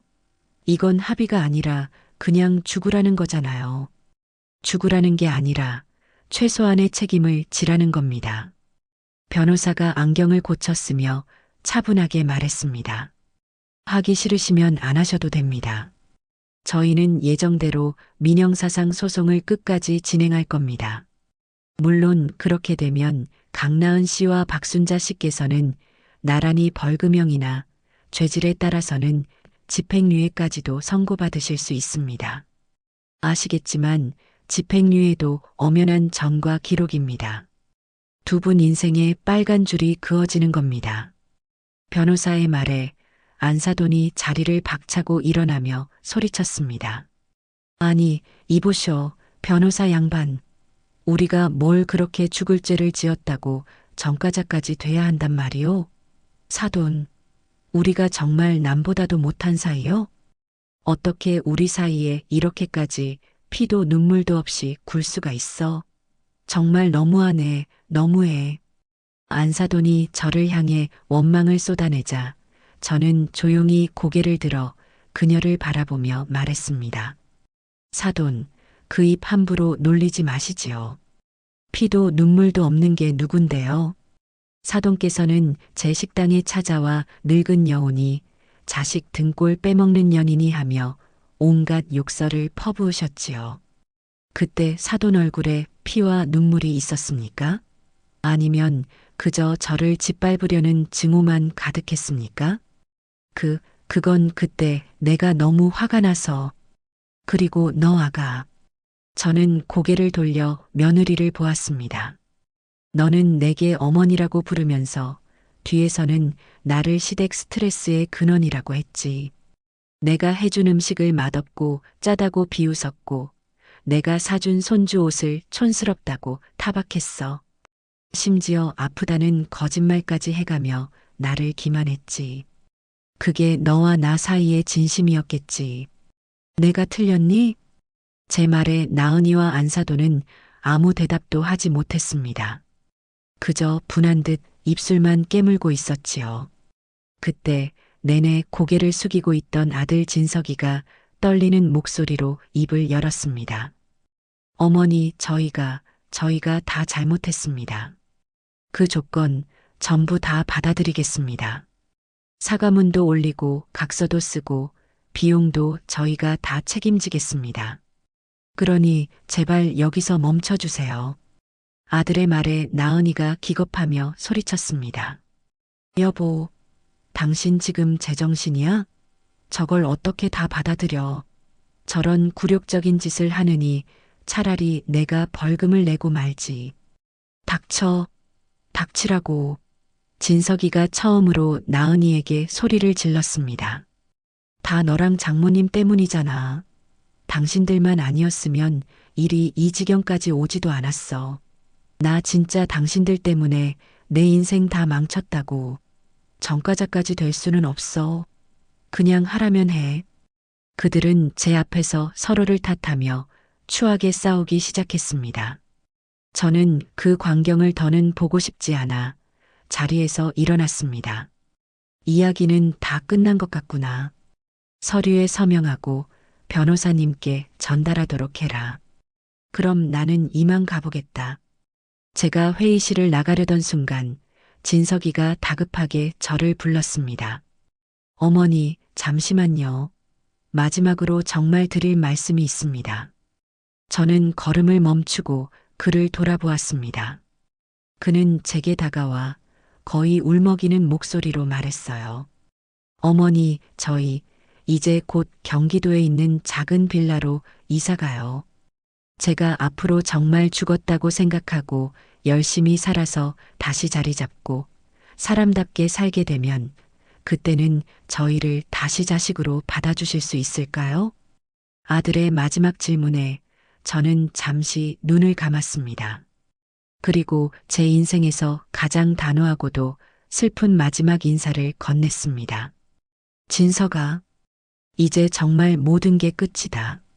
너는 내 아내와 내 장모를 선택했고 그 결과에 대한 책임을 지는 법을 이제부터 배우도록 해라. 남들처럼 살아라. 땀 흘려 일하고 아껴 쓰고 서로를 탓하는 대신 의지하며 살아. 너희가 그동안 잊고 살았던 평범한 사람들이 사는 방식이다. 그게 내가 해야 할 일이다. 다시는 내 인생에 나타나지 마라. 너희들끼리 잘 사는 모습을 보여주는 것. 그게 내가 내게 할 수 있는 내 인생 처음이자 마지막 효도다. 저는 그 말을 남기고 뒤도 돌아보지 않은 채 회의실을 빠져나왔습니다. 문이 닫히는 순간 등 뒤에서 아들의 무너지는 듯한 흐느낌이 희미하게 들려왔지만 저는 더 이상 흔들리지 않았습니다. 제 인생에 질기고 아팠던 한 장이 그렇게 완전히 넘어가는 순간이었습니다. 그들로부터 마지막 합의서에 서명을 받아낸 지 어느덧 1년이라는 시간이 흘렀습니다. 제 삶에는 참으로 많은 변화가 있었어요. 처음에는 소박한 밥집으로 시작했던 진수성찬은 이제 담양을 대표하는 명소 중 하나가 되었습니다. 제철 식재료를 사용한 건강한 음식과 제 삶의 이야기가 담긴 공간은 많은 사람들에게 위로와 휴식을 주었고 주말에는 한두 달 전에 예약하지 않으면 자리를 잡기 힘들 정도로 유명해졌습니다. 저는 단순히 음식을 파는 것에서 더 나아가 매주 주말마다 어머니의 레시피라는 이름으로 작은 요리 교실을 열기 시작했습니다. 서울에서 온 젊은 세댁들부터 저처럼 제2의 인생을 꿈꾸는 중년 여성들, 심지어는 은퇴 후 아내에게 맛있는 밥상을 차려주고 싶다는 중년의 신사분들까지 많은 사람들이 제 요리 교실을 찾아와 음식 만드는 법을 배우고 서로의 삶을 나누는 사랑방이 되었지요. 선생님, 저 선생님 덕분에 남편한테 처음으로 칭찬받았어요. 잡채가 이렇게 맛있는 음식인 줄 몰랐대요.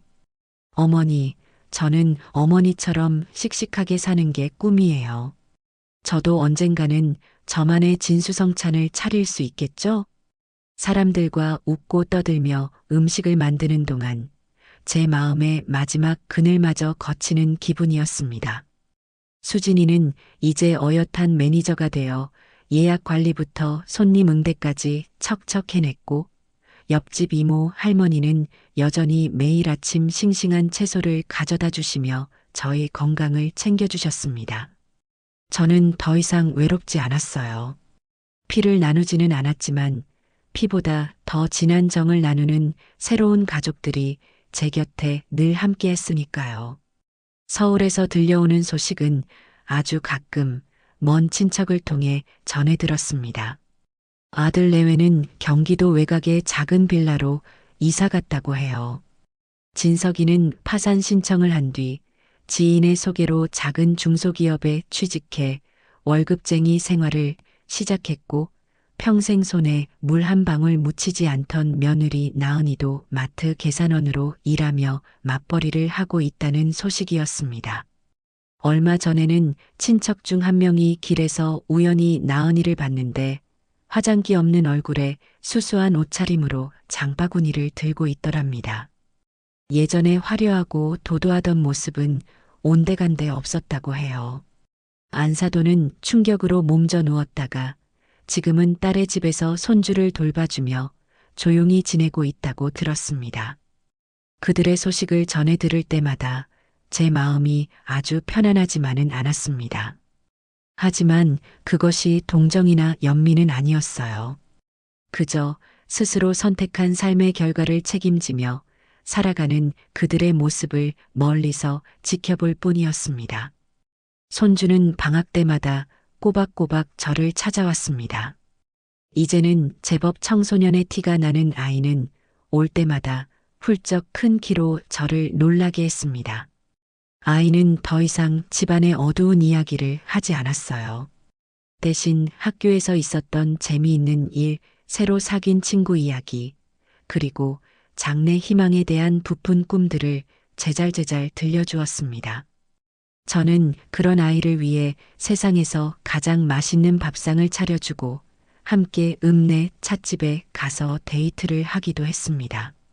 아이가 제 곁에서 밝고 건강하게 자라주고 있다는 사실이 제게는 가장 큰 기쁨이자 위안이었습니다. 어느덧 또다시 가을이 찾아왔습니다.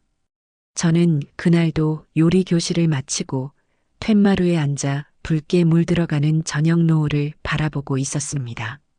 마당에는 코스모스가 한들거리고 부엌에서는 수진이가 저녁을 준비하며 콧노래를 흥얼거리는 소리가 들려왔어요. 제 무릎 위에는 손주가 할머니, 용돈 아껴서 샀어요 라며 내민 따끈한 군고구마가 놓여 있었지요. 저는 주머니에서 남편의 낡은 시계를 꺼내 들었습니다. 아들에게서 되찾아온 그 시계는 이제 제 부엌 한쪽 벽에 걸려 저의 새로운 시간을 묵묵히 새겨주고 있었어요. 저는 시계를 부드럽게 쓰다듬으며 하늘을 향해 나지막이 속삭였습니다. 여보, 나 잘 살고 있죠? 당신이 내 옆에 있었더라면 얼마나 좋았을까 싶다가도 한편으로는 당신이 이 모든 꼴을 보지 않아서 다행이라는 생각도 들어요.